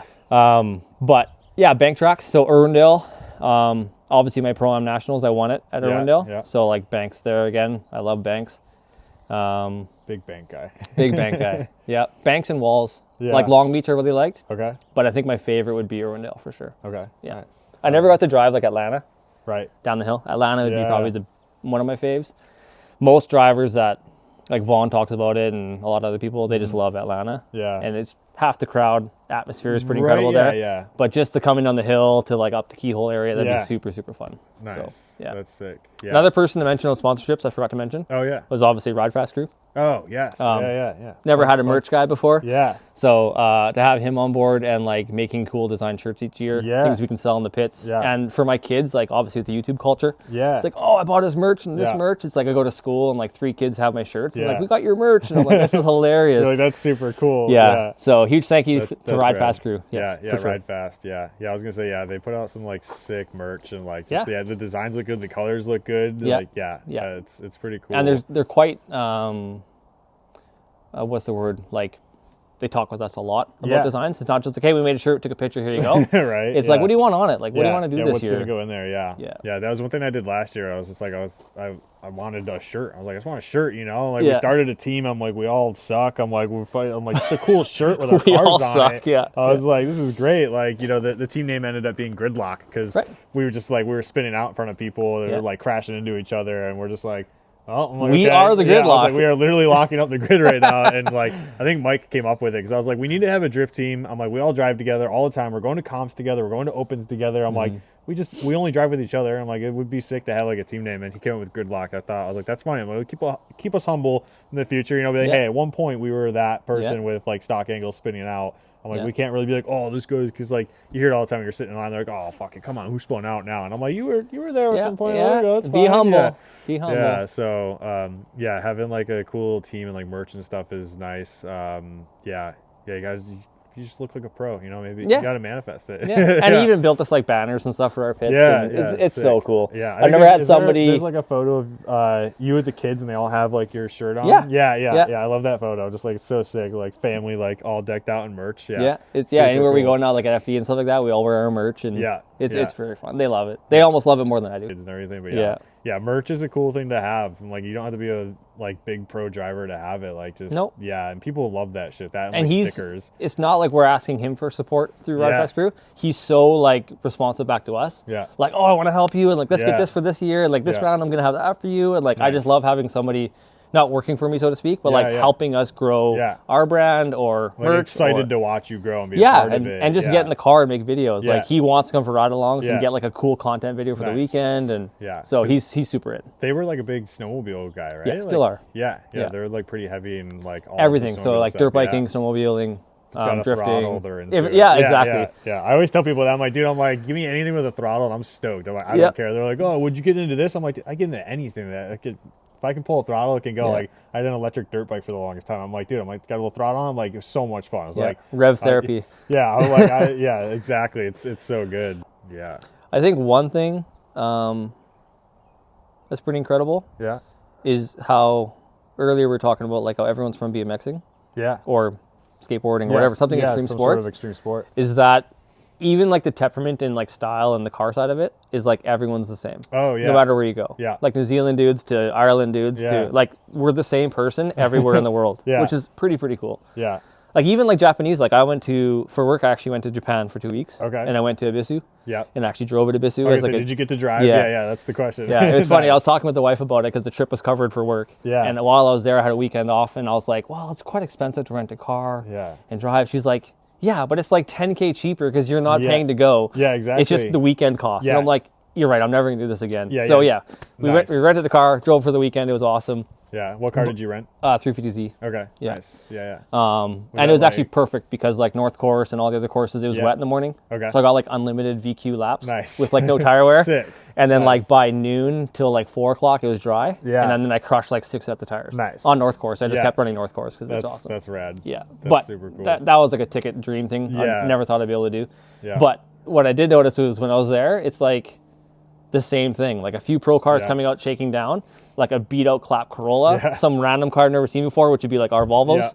Yeah. And like, it's all the same people. Yeah. And with no language, it's like they're still like pointing and laughing at the same thing. Somebody crashes into a wall, they're all like, bah! They're just like busting the gut. Yeah. And I just find that like, it's so cool that everywhere you go, it's a universal language. Yeah. I like the hand motions. Like, I bought the Jacob Gettin shirt that's just talking to me about drifting. I was just like, if I go anywhere that's outside of where I don't know people, I'm just going to throw that shirt on. I'll be like, ha! I'm like, because, it's crazy. Like, any party. Yeah. Hey, what's drifting? All right, let's go. You're like, sweet, let's go. Yeah. We can talk. Yeah, no, it was cool. I think like growing up in Buffalo, like I grew up in like, old school car, like Mopar family, whatever. Yeah. And then slowly like got into the drifting stuff, and then everywhere I went I could just find the same people. I'm like, oh shit, I'm like, you're just like my buddy Tom, or like you're just like my buddy over there, so it's like, it's cool to like just plug yourself right in, and like everyone's there like for the same reason, and if there's people that aren't, like they weed themselves out pretty quickly. Like those dickheads, they definitely, they just don't last very long, but the guys that like last a while and stick around a while, I'm just like, man, it's a cool community to be a part of. And the fact that you can go anywhere and just immediately like, boom, I'm like, I don't think there's a single state right now that I could go to and like have my car break down and not like know somebody. Just it'd be like Facebook Dakota drift. Yeah, find the group. Like, I need this right now. Does anybody want to help me? North Dakota drifting. Like, I broke down. Help me, and they'd be like, "Fuck yeah, let's go." So it's super cool. Yeah, everybody helps everyone. I know like other. I guess like other like motorsports are just like almost too serious sometimes. Like when you like, I got into autocrossing because I thought it wasn't going to break the car as bad as drifting would. But it turns out I was breaking more parts autocrossing than I was drifting. I'm like, drifting once you're loose, or sliding, I'm like, everything's super. I'm like, it's steering itself. Everything's moving nicely. I'm like, the autocross, I was blowing through like so many pieces and parts on the car, like suspension, just like being that gripped up and not being like loose. And brakes and all the stuff you don't use in drifting. Yeah, it was crazy. I was just like, man, I really thought that drifting was going to harm it. So I was doing autocross for a while, but it was like so serious, like the little classes they have and all these little and like, so like people have like all the like really serious like racing stuff. And I'm like, man, drifting is just like, I'm just here to have fun. Like, I like this, you like this, like we all like it, and like, not seeing as much drama as you'd see in other motorsports, like with drifting is super cool. And I hope that sticks too, because I mean, in an FD, it seemed like when I was driving, everyone came from the same path. It wasn't a thing yet. They're grassroots coming up into pro. And now there's like different sects of race coming in. Like say, like even Odie was an ex-rally driver and he came into drift. But like, I'm sure one day there'll be a NASCAR guy or an F1 guy like a Max Verstappen who wants to just dabble in drifting. It's going to happen. And I'd love to see that when it does, will they carry over the camaraderie? Or will it become like pits closed, secrets, don't look here? Because like when I was driving, it was, I remember one time I blew a coolant hose. It was like a little 3/8 whatever. And I went to Turk's booth. I didn't even know Turk. And I'm like, dude, do you guys have this? And his crew chief comes out and helps me. And does this work? And like cut it out of this hose and make it work. And one time I was running in Vegas with Chelsea. And Chelsea was with, was it Bergenhold Racing? Whoever had that RX-8. Okay. It's actually the one that Sean owns. Oh, yeah. That RX-8 was, oh, no shit. Is that Chelsea's? Yeah. No way. That was the car Chelsea drove for a team. Oh, okay. And at that time, he was driving it. That's and funny. me and him were up against each other the next morning on Top 32. Yeah. And it was like the Friday night practice, whatever it was. Yeah. And he comes by, he's like, hey, are you running? Let's do some laps. And I'm like, I got no tires. He goes, I got tires. You need some tires? Like, let's go drive. That's sick. And like our thing again with budgets was we didn't have a budget to run like unlimited tires. It was like, I have 12 tires. If I make it to top 4, that's all my tires. So like a random 2 sets the night before for fun. Car issues, like I don't want to break the car. And 2, like I don't have the tires. So I was like, no, I don't. And then Chelsea just said, yeah, I do. Come drive. That's sick. But yeah, that was really cool. Everyone always asks like, why don't we have like a Formula 1 Drive to Survive for FD? I'm like, there's like a little bit of drama between some people. I'm like, but most of it's pretty it, chill. I'm like, everyone's pretty chill, It's going to turn into like a skate video where it's just you guys doing flips and stuff in the back at like an Airbnb. That's going to be all the stuff. Exactly. Then the track stuff's going to be pretty chill. So I was like, I think there should be some sort of like series like about FD and like the drivers and everything, which would be sick to get someone on board for that. But I was just like, the drama part wouldn't be there, I'm like, because I don't watch F1 when it's happening. I'm just like the the bandwagon guy when it comes on Netflix. I'm like, oh, like this is really cool, the drama that happens. But I think it will come. Like sadly to say. Like now that the teams though are getting so big, there's so much invested. Yeah. It's not privateers with some sponsors, like say RTR, right? RTR is huge now, and they have a lot of money in their program, and they want good results, obviously. And it's still for fun. They have the heart of it. But other teams coming in as big as them that aren't from a drifting background, they may come in business front, right? Yeah. And then they will have the drama because they're going to be pointing the rule book. They're going to be calling people out. Yeah. It may happen, and that can make the show something. But if they like any reality TV show, like they kind of stick handle the drama or make it happen. Oh, yeah. Like Jersey Shore, starting fights just so the show's a good episode. Yeah. It's like, we don't want that in drifting. Yeah. And if that does come to happen, that would kind of suck. Yeah. And hopefully it would get called out. Yeah. Yeah. I'm sure it would get like, I FD feel would like be it'd like, get no. pushed out like pretty quick. Yeah. Yeah. It'd be sweet to have that series like and just show like the behind the scenes without like the crazy drama of like hiding stuff. So one thing I would like to see, I think everyone's been talking about it forever, would be like an FD or any kind of sanctioned series where it's like spec cars, like spec Miata racing, where it's spec chassis. Yep. And like the only rules are your own setup. Tires are the same, suspension's the same, wise fab, whatever you want to call it. Yeah. And it's like you can put your own touch on toe and all the things you want to do, but it's you driver versus you driver. Yeah. Yeah. And then like say Odie, like a suspension guru versus somebody else. Yeah. He may just like dominate. And everyone's like, what are you doing? It's like it's suspension geometry, man. Like I know this stuff. And just seeing that like that's where like the skill comes out. Yeah. It's not a super budgeted car versus a stock Corolla. Yeah. And then you're like, obviously this guy's gonna win. Yeah. Yeah. Was it like LZ World Tour that did the one more times in the stocky 36? Oh, that was like, amazing. I was like, this is good. I'm like, like one more time, be like, get in a different car, you know? We always joke. So when we do team tandem, I was like, what I really wanted to do is do our first lap at team tandem and then get out of the cars for the second lap. That would be sick. And make people notice like, what's going on? Like, did they just get in a different car and then do a lap in like, you know, your homie's car? You know? I was just gonna be super cool. But that would be cool. because I was just like, sometimes team tandem just like, because they still don't let you pass because they're like, we don't want people to try passing or whatever. So I'm like, how are you going to stand out in team tandem other than like perfectly matching car and everything? But I was like, maybe we just get out of our fucking cars and get in to someone else's car. And then they'd be like, well, okay, they just did a really sick lap and at least did another sick lap, but none of them are in the same car. Yeah. But yeah, I think like driving different chassis is fun. Like just to know how to get in something and drive it. And instead of getting stuck like on that one, you know, like driving bad cars, you know, badly set up cars and learning it and being like, oh, okay. So and then joking after with your buddy, like, how the hell do you drive that thing? Yeah, like, exactly. How are you good in this car? Yeah, yeah. Yep. As long as you're not breaking shit, it's fun to like trade keys and stuff like that. I've never actually tried that. That would be funny though. I don't know if I could trust anybody in this car.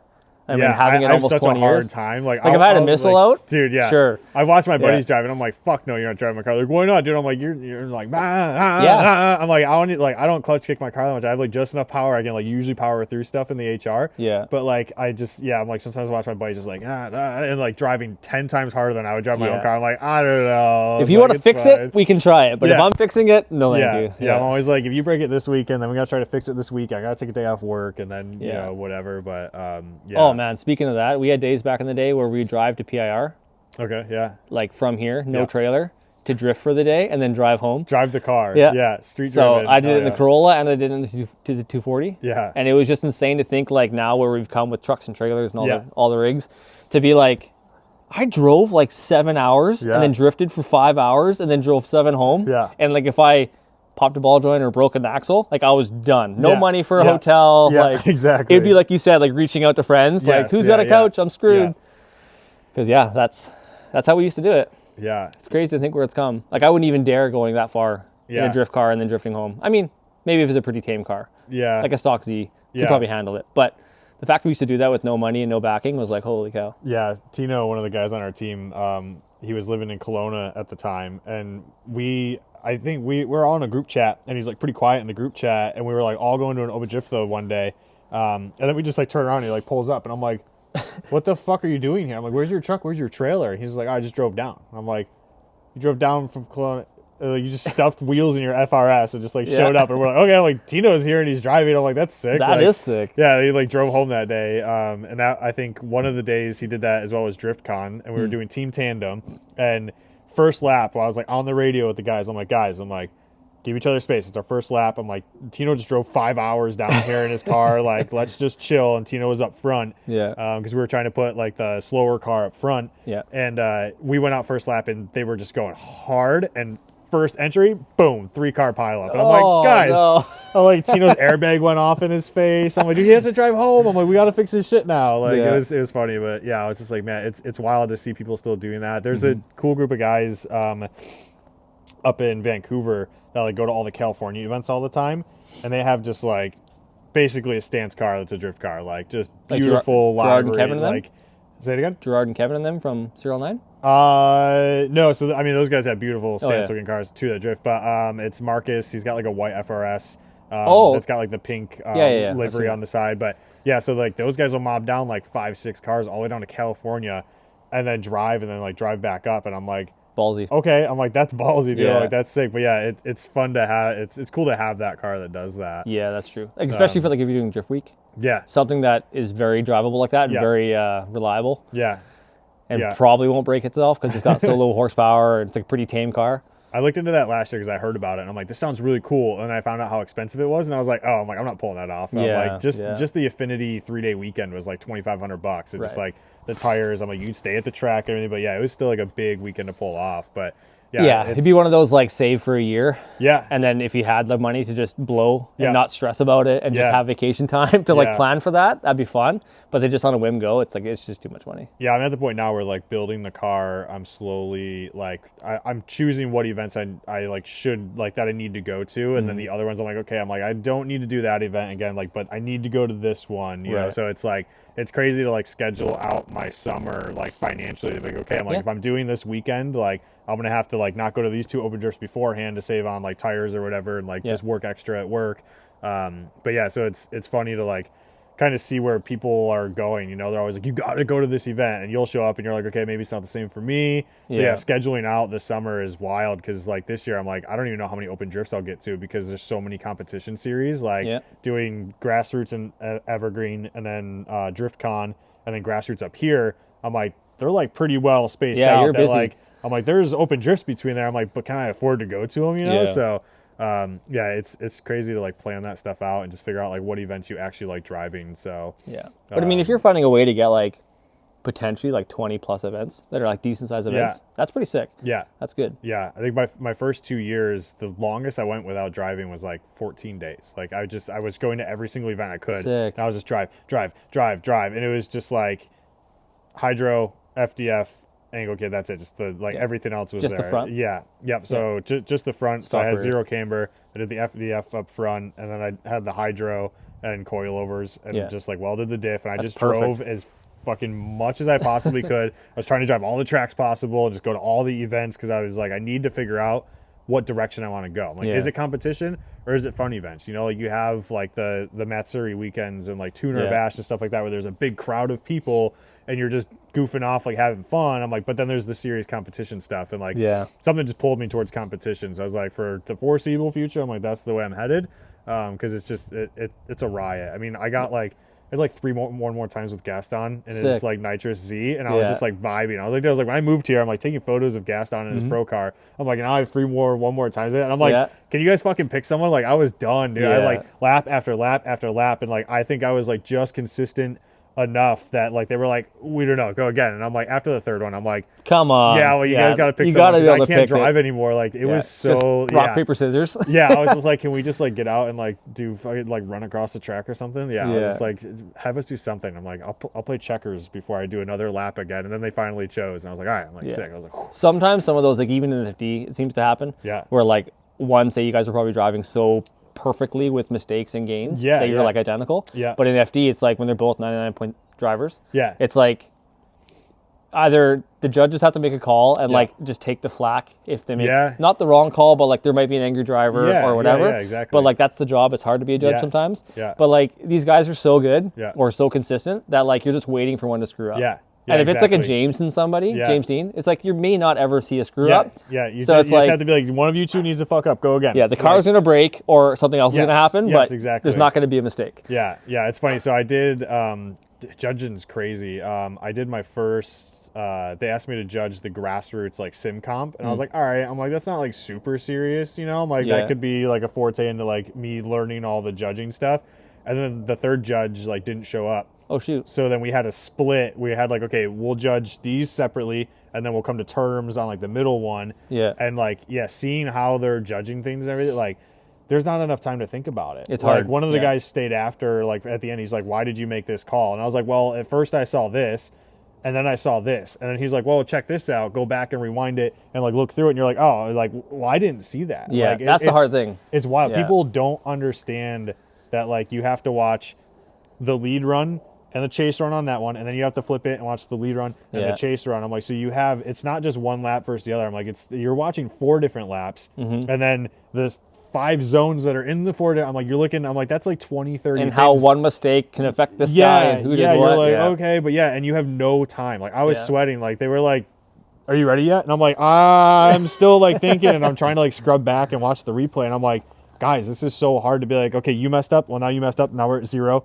Continue, and I'm like, now you messed up, but you didn't. Okay, so you're plus one, and I'm like watching it all. Yeah. Like I'm like, people don't understand that. Like, it's just like in the moment, Yeah. what you feel, because there was sometimes that he's just like, okay, he's like, we wouldn't talk about who we were choosing until I wrote it down. And afterwards, he's like, do you want to know why I chose him? I'm like, yeah. He's like, did you notice this? And I'm like, fuck, and I didn't notice that. Yeah, And I'm like, yeah. I noticed these 3 things, but not that one thing. But yeah, so judging was wild. That was like my first time actually like trying to do it. Because obviously when I watch FD, I'm like, he won. And I'm trying to do it. But like Yeah. when you are the judge, it's just, It's so much harder. It's wild, man. My thing is I always have it. obviously the sheet that you write down. Yeah, yeah. And I write down all the deficits. Yeah. So I don't write like, oh, really good on the clip. Because if I gave you a good score, you're obviously good on Yeah, the clip. yeah, yeah. I'm like, 1 tire in, not 2 tires, whatever, Yeah. or like bumped him or hit the cone Yeah, yeah. or whatever I can write. Because I know someone's going to come up after the event Yeah. and be like, 3rd battle in, blah, blah, blah. Yeah. And you're like, dude, I just saw 50 battles. Yeah. Like, so if I actually go back and be like, car number, yeah, okay. Oh, you made this mistake, this Yeah. mistake, this mistake. Yeah. Why did they beat him?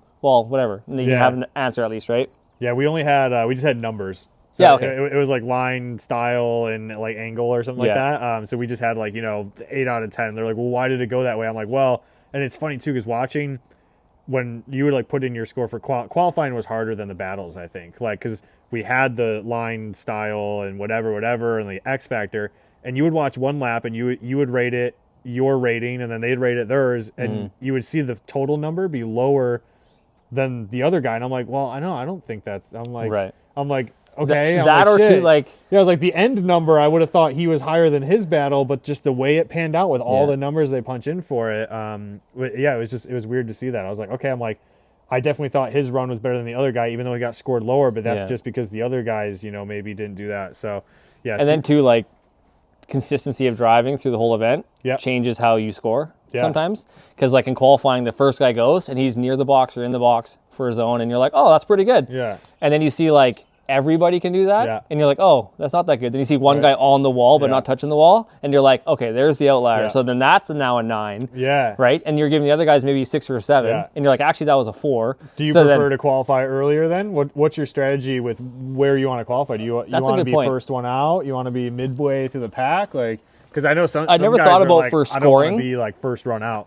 Right. I don't mind first run out because I usually am, unless I'm feeling like there's a car issue. Yeah. It doesn't really matter first run or not, but like usually in practice I know I'm dialed. Yeah. But I've never been like a first place qualifier. I've done Yeah. a few of them. Yeah. But I find to always be like a 5th to 4th place Okay. qualifier. But then in the battles is where I seem to shine a bit, Yep. and I can consistently win and Yeah. get to the first place. But in the qualifying, I always find like the second round of batches, like say you do like all 32 cars, Yeah. the second group of qualifying for 32 cars is always higher scores Yeah. if you've done the same run. Right. Because, or, sorry, no, it's always a little bit lower. Because now you've okay. seen what everybody can do, and they're Yeah. judging you a little harder. Because Yeah. there's like, okay, no, I saw that whole run can be done at 100, so now all of you have to do better. Yeah. And then usually your score They're, goes down. they're a always little. like, all right, all 32, you guys go out and qualify. I'm like, what order? They're like, any order. And I'm like, where do I want to go? I'm Yeah. like, do I want to be like one of the first 5 Yeah. people out? So I like, would say yes. Yeah. Because anytime you go, you don't know what 100 point is yet. Yeah. You know on paper. Yeah. But can all the cars do it? Yeah. What if no one does it? Yeah. Right? So then if you get close and you're like the first or 5th car out, Yeah. they're going to be like, sick! Yeah. That was good. And then once they see 23 of them, that Yeah. same run might be a little bit lower because they're like, I've seen 20 of those. Yeah. Yeah. Yeah. So in that's that true. theory, like you might get the shot with the Yeah, X factor or whatever strategy, right away. yeah. But then the second run out, you might make it less unless you can do better. Right. Yeah. Yeah. Well, the one thing I've seen in driving that kind of helps me is like in my practices, Yeah. I'll not drive to 100%. Yeah. I'll try a couple runs. Yeah, yeah. But in my opinion, whatever I qualify in, I want to be really comfortable in battles in. Yeah. So that if the judges say that's Ian's 95-point run, Yeah. and I'm doing it in competition, I'm not all of a sudden worse or all of a sudden better. Yeah. I'm doing the exact qualifying run that they want to see as a lead Yeah. run. So then the way I strategize it is, if I can do a 5th or 6th place, no problem every single time with the car setup, it's not too knife-edged, where if I'm following somebody, I can't correct because I'm too gripped up, versus it's not too loose or whatever. It's still fast. It's still very comfortable to do. Yeah. And that lands me in 5th. I'm happy. Yeah. Because I know now in competitions, out of 32 drivers, if I can do that 5th place run, which is, say, my 92%, every single time, and now I have a wiggle room of 8% if I kill it, and then down below that, if they make a mistake, I have room to adjust, and I'm not too gripped up, then averagely through 32 battles, I'll probably win. And that's kind of how I always judged it, and it seems to work good for me. It's a great way to look at it. If I go to a 100-place qualifying run and focus all practice on getting the car to do a 100-point run, the first battle I have, if it's a 32 qualifier, which it probably would be if I qualified first, he's going to be potentially a slower car, a little bit more mistakes. And if I'm on his door trying to do everything the judges wants, and he's not in the zone, and I'm going towards the zone, and now I correct, I don't have the power to get out of it, it's like you lose in the first round. So that's where, like, yes, you can dial the car back knowing who you're going against, and like then teeter back to first place. But I love to try to drive as consistently to what I qualified in through 32, that by the time you get to like top 8 to top 4, your muscle memory is already kicked in. You can start gripping the car up more and more, and you can drive harder and harder and harder as the night goes on. So I've always seen that as a strategy. That I've definitely sent myself home because of a slower driver that was just like very low angle, very slow, and I'm like, I can't even drive behind. They're like, well, you straightened out. I'm like, he was going nowhere. I'm like, there was no way to follow him. I'm like, and like I was like left foot braking, just like roasting the tires, and he's just like barely moving, and I'm like slow. I'm like, I literally could have just went out and around him, but I was like, I couldn't stay behind him, you know. I was like, and that's where having a good spotter does help. To say like, yes, you're against this guy, he's extremely slow, and you air up in your car to 60, and you're like, okay, loose you it need is. to air up and just like chill out. See if you can left foot brake it, but definitely in pro comps, that's been my strategy, and it seems to work. I always try to make sure I'm not too knife edge, not too 100%. And then I can try to get to 100% by the first place battle. But throughout 32 to top 8 at least, I'm pretty much driving where I qualified in, and the car is very comfortable. That's kind of the goal. It's a lot of strategy and like knowing like how to like manage and go through that, and having the spotter is fantastic for that reason. I was even trying to think, there was at one point where I was just like, oh man, I'm like, after, so you qualify higher than the guy you're going to go up against. You lead first, but you know you have to go against that guy. You know you have to chase him out. So I was just like, man, I wonder if when you come across the finish line, you just grease out your tires real hard. I'm like, what if like your first lap, you're like, oh shit, I got too much grip. You just like really come out. Because I see guys go across the finish line sometimes, they're just like laying on it even more. I'm like, are they just trying to grease out their tires? Because now they got to chase me, and like they have the more powerful car. I'm like, because they can't get out and add pressure after the second lap. Just slow so I'm it down. If I can't slow down my car by adding pressure for my chase lap, I'm like, can I just grease out my tires? I'm like, are the judges going to see that and be like, what did you do that for, you know? And like, I was just like, sometimes it's just a strategy thing. Just, like, even if they ask, you could be like, oh, X Factor, I was just trying to really show off. I'm just showing off, man. Like, but we like, do have that mindset that, you know, in the lead battle, if you know you're against a fast car, like shut it down at the finish line. Don't do another 400-foot burnout across it, because you've just lost another, say, eighth of a tire. Exactly. And then leading into your battle, you're slower. But that's a good strategy if you were knowingly going against a slow car, because then you'd like be super smoke show trying to kill your tires off in one run. And like everyone's like, wow. Everyone's like, oh, that's sick. And then you're on bald against them for the second battle, and you're slow. So, you're like, okay, well now I'm slow. I'm like, I can adjust my pressure because and your tires are hot, so pressures are through the roof. So you kind of already did adjust them. That, or like when practice is in the wet and then it dries up, and I'm like, I'm like, this is tough, man. So, that's definitely the hardest thing. Nice. For sure. The last thing I wanted to talk about a hot take. I guess mine would be two. It'd be a track culture issue and a car build issue. One would be track culture would be like earlier when we were all beginners, there was no haha, that guy screwed up, whatever. But now it's like you said, you know, like, oh, who spun now on the track? That kind of mentality. It's like we all got to take the chip off our shoulders. We got to realize where we all began. And like if you see a dude out there in his Volvo or his mom's whatever, just trying to have fun at the track, and they're plowing and understeering the first corner like every time, and no one's helping them. It's like, dude, walk by. Everybody wants to talk to somebody. Yeah. You're all there to make friends. Yeah. And have fun, like skateboarding Yeah. was or whatever. Yeah, exactly. It's like, walk by, even if it's cheeky. Like, dude, do you know what a clutch kick is? Yeah. Like, make a joke. Like, Yeah. no, what's that? Like, okay, that's why you're plowing off the track, because you're just turning and pinning it. Yep. Like, find some technique and Yeah. then teach people, right? Yeah, Because, yeah. like, we all grow together. Yeah. Like, when we first started, we would do what we knew, and it may have sucked or it may have been great. Yeah. And then you go to a different track, like you said, and you meet new people from a different area. Yeah. And you're like, whoa, what are you doing? Whoa, Yeah. car setup, what are you doing? And Yeah. you just start shooting the shit. Yeah. And before you know it, you've all grown in knowledge, Yeah. and you're that much better. Like, car setup was one thing for us that we never had any intel on car setup. There was no videos at the time talking about it. And then you'd see like Forsberg in the pit or in grid, and his tires were towed into the back like massively. Yeah. And then under squat, it would zero out or whatever he's Right. doing. And I'm like, what are you doing? And then we start to figure out like, oh, he's doing this because Yeah. of this and toe Yeah. gain and all these things. And like, if no one talks to anybody about that, Yeah. especially at the very entry level, Yeah. it's like, just go talk to the guy, give him a hand. Yeah, if you see him doing something silly, don't be like, "Oh, what an idiot, dude! Get this Yeah. guy off the track." Like, go at it, be like, "Hey, dude, like, what's up, Yeah. man?" Like, one, he is also wrecking your track if he's plowing off in the grass Yeah. every time. So Exactly, that's still yeah. your track. Like, Yeah. you don't want to get kicked out. So go help the guy. But two, like, he's probably frustrated too. And Yeah. he sees it so easy for everybody else. Like, what's he doing wrong? you could have like a 5-minute conversation and probably he'd be like, "Wait, what? like, save oh, his no weekend." way!" And like save Yeah. his whole weekend. Yeah, Because sit in the passenger seat and show them what to do. Like, Yeah. just one lap and it helps everybody. Yeah. And then it just stops that ego mentality of like, oh, Yeah. chip on my shoulder. Like, Yeah. I'm not going to go talk to that guy because I'm so much better and he's just Yeah. annoying. Yeah. It's like, help everybody, Yeah. right? Yeah, that's a good one. Secondly would be just car builds that get too extreme for their level of driving. Right. Like, everybody just get a car and drive. Like you said, if you're Yeah. pushing to a Beam or whatever, buy a Volvo, buy anything, Yeah. and just get on track and enjoy yourself. Yeah. Getting into drifting to then buy a car and put it on stands for a year and Yeah. then nickel and dime it to death, Yeah. trying to build an LS car or whatever you're doing. Yeah. It's like, you've wasted so much fun. Yeah. And most of the time when I see somebody do that, by the end of it, they're so frustrated with the build Yeah. that they don't even get to drive. And then Yeah. they sell the car and they don't do it. Yeah. And it's like, man, Yeah. just get out and drive. Do the slow build, get the Yeah. seat time, forget about the big build, and And forget about the ego of like having the flashiest car with the best parts. right. Like, if it has to be a bone stock, suspension rolling, no Yeah. coilover Z Yeah. for a year, Yeah. but you're on track 20 times, Yeah. go do it. Yeah. At least you're out there. You're with your Yeah. buddies, you're having fun, Yeah. you're doing 2-day campovers and drinking at the track and having a fun Yeah, time after yeah. and having a fire and all the fun Yeah. things that come with drifting when you're like just out for the fun of it. Yeah. And then when the money's right or whatever happens in life and you can put parts in the car, Yeah. it makes it that much better. Yeah. But at least you've had a wicked summer with your buddies. 100%. Yeah. Yeah. Where do you land on the visibility, like how the car looks? I wish Painting you would come back. Huh? I said I wish you would come back. I love style, and that's Yeah. why I like Animal Style and these guys Yeah. having like, I forget what they're called again. What are their events called?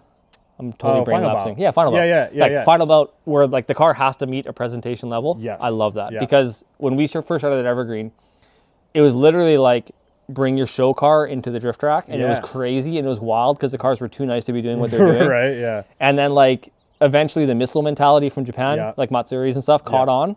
And then it was good in a way because then people who couldn't afford a nice car, Yeah. they could still come drive. And Yeah. that was great.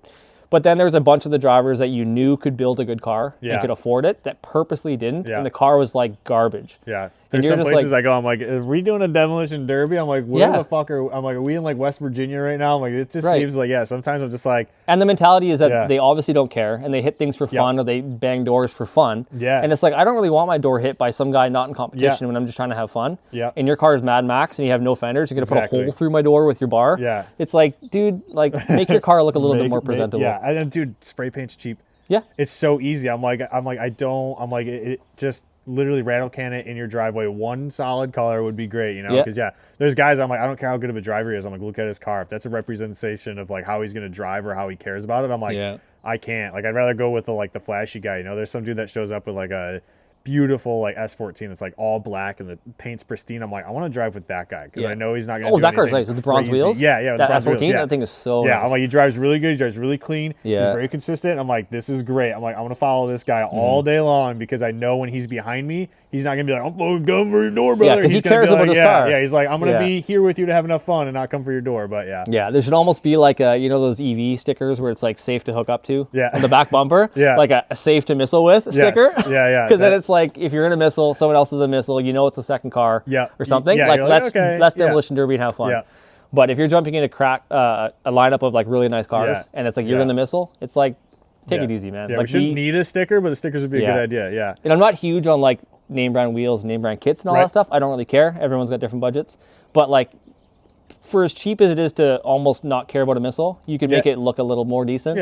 And try. Nice. Right. Yeah. That's my thing. Yeah. If it's truly a missile, power to you. You have a nice car too that's a comp car. Have fun. Yeah. Right. And if it's your only car and you can't afford stuff, I get it. But like when we know you can, and you're just almost making it an eyesore just to be hilarious, it's like, come on. Yeah, we ended up, when we went down to Affinity, there was like this big like kind of culture shock of like Southern Oregon, like wherever we were in the middle of nowhere, everyone's like, oh, they call Medford Methford, and I'm like, oh, okay. And then we just see the lineup of cars, and I'm like, not a single car here has all of its panels on it. They're missing, like they were like, oh, I cut it out for over fenders, blew off the over fender, now there's just nothing, and like it was like Wild West, and I'm like, what's happening? I'm like, they hold final bout here, but the local crowd was just rowdy. No one made it in the local crowd into final bout? Yeah, exactly. It's all out of towners? Yes, all out of towners, and I'm like, how did final bout end up here? And I'm like, it was like Wild West, like super hot, all the cars were beat up, and like, dude, they would just blow off track off the corner, and they would just drive right through onto the next corner, and I'm like, oh man, oh my god, like they're like four-wheel driving. I'm like, I don't want to tandem with anybody, dude. I'm like, none of these cars look that good, you know. So it was a like culture shock, you know, and like I think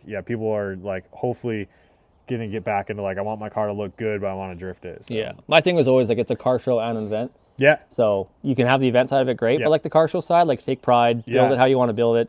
I mean, a lot of that is like artistic side of your own personality, which is the cool thing about drifting. Yeah.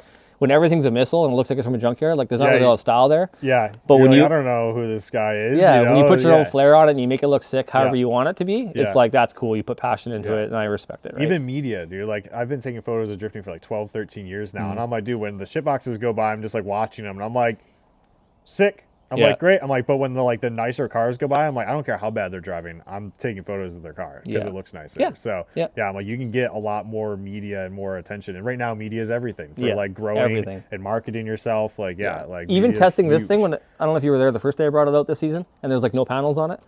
Like I had like a cringe feeling of like driving in like Skeletor. I think I even made like, don't look at me. I even made like an Instagram post like, I brought Skeletor out because I didn't have the kit yet and all this stuff, but I wanted to shake it down. Yeah. And at least it's like a pro car shakedown, and it's kind of more fitting because it's more access to arms and you can change settings more. Yeah. But then like second time out, even like I joked about trying to wrap my bumper myself. I was like, it's got to have a little wrap on it. It's got to be as presentable. Do something to look good. Yeah, because you need media. Like you need media. That's valuable stuff. Yeah. Yeah. And just, having it look crappy for no reason when I have everything at home to make it look decent. Yeah. I was like, I got to make it look decent. Nice. Yeah. Sick. Hell yeah. I think that wraps it up. Sick. Sun's pretty much gone, getting cold. But I appreciate learning just like your journey and everything. Jordan was like, you gotta sit down with me. I appreciate that. Yeah. Yeah, Jordan's awesome, man. I love that. But yeah, sick. Episode 2 in the books. Awesome, man. Yeah, dude.